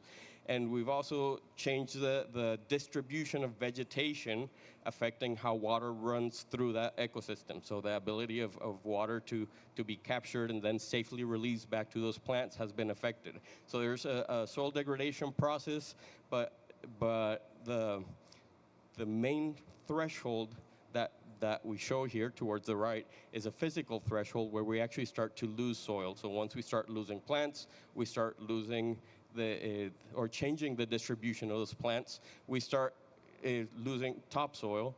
And that topsoil, if you think about where ecological processes happen, all these ecological dynamics where seeds fall and actually germinate, if you're losing organic matter, if you're not capturing water, it's going to be a lot harder for those areas to restore. So those physical thresholds are important.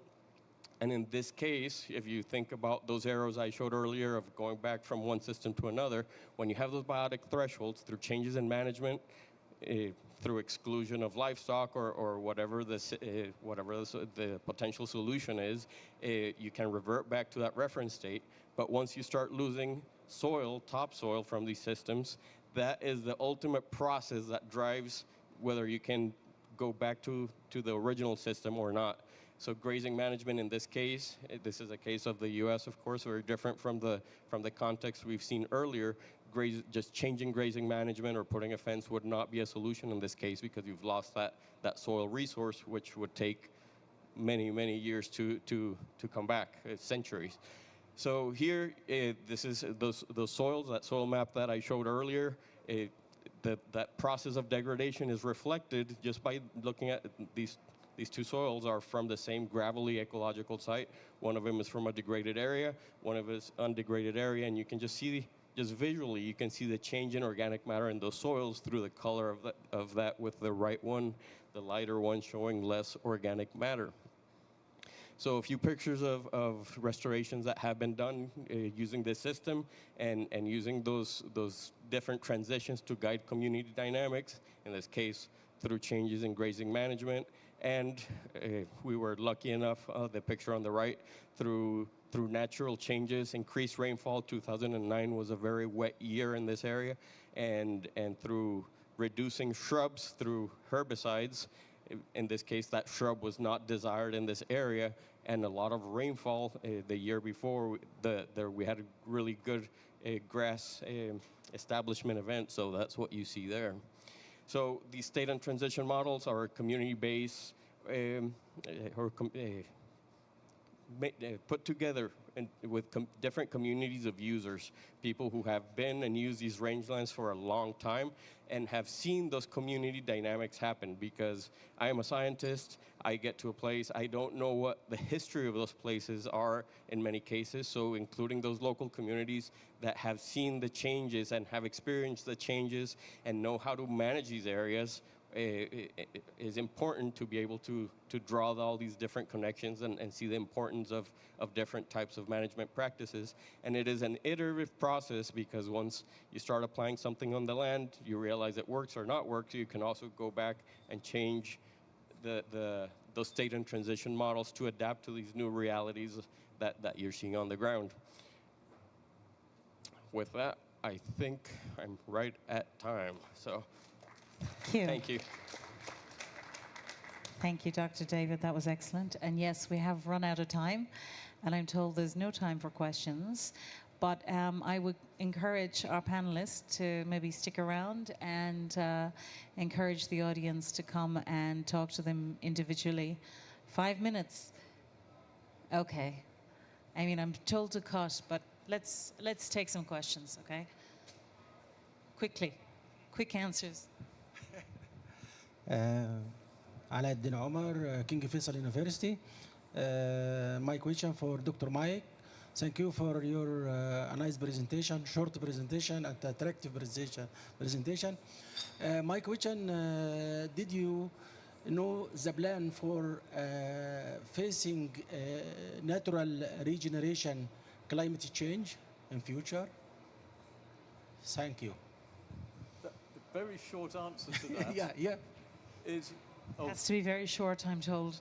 Very short. I think we've got to anticipate ecosystems flexing and shifting as our climate and our rainfall do that. So by putting back natural systems, we can allow that to flex. But we don't know what they're going to look like in 50 or 100 years' time. So we've got to proceed and create the potential for change. Okay, I would encourage the conversation to continue on the floor down here, please. The floor manager is very unhappy with me, but I did almost get us there on time. All right, thank you, everybody, and thank you to our speakers. These presentations have been absolutely wonderful and really enlightening. Thank you all. And before we go, I will say that Dr. Christopher has just published a new book on the wild flora of the Khost area in Saudi Arabia. I encourage you to go and take a look at it. Thank you. All right. Bye-bye. Bye-bye.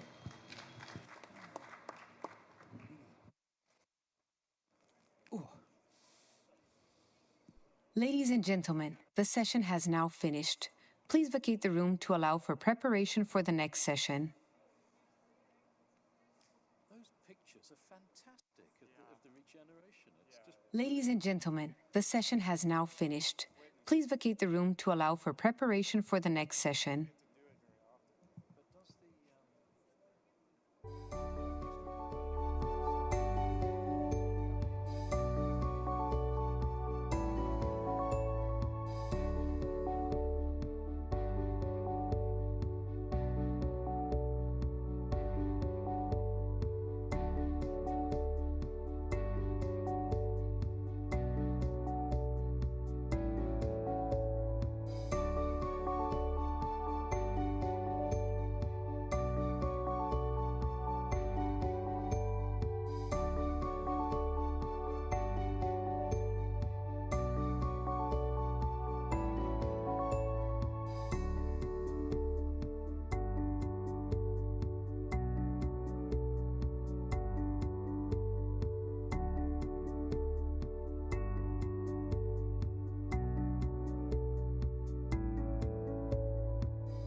Ladies and gentlemen, the session has now finished. Please vacate the room to allow for preparation for the next session. Ladies and gentlemen, the session has now finished. Please vacate the room to allow for preparation for the next session.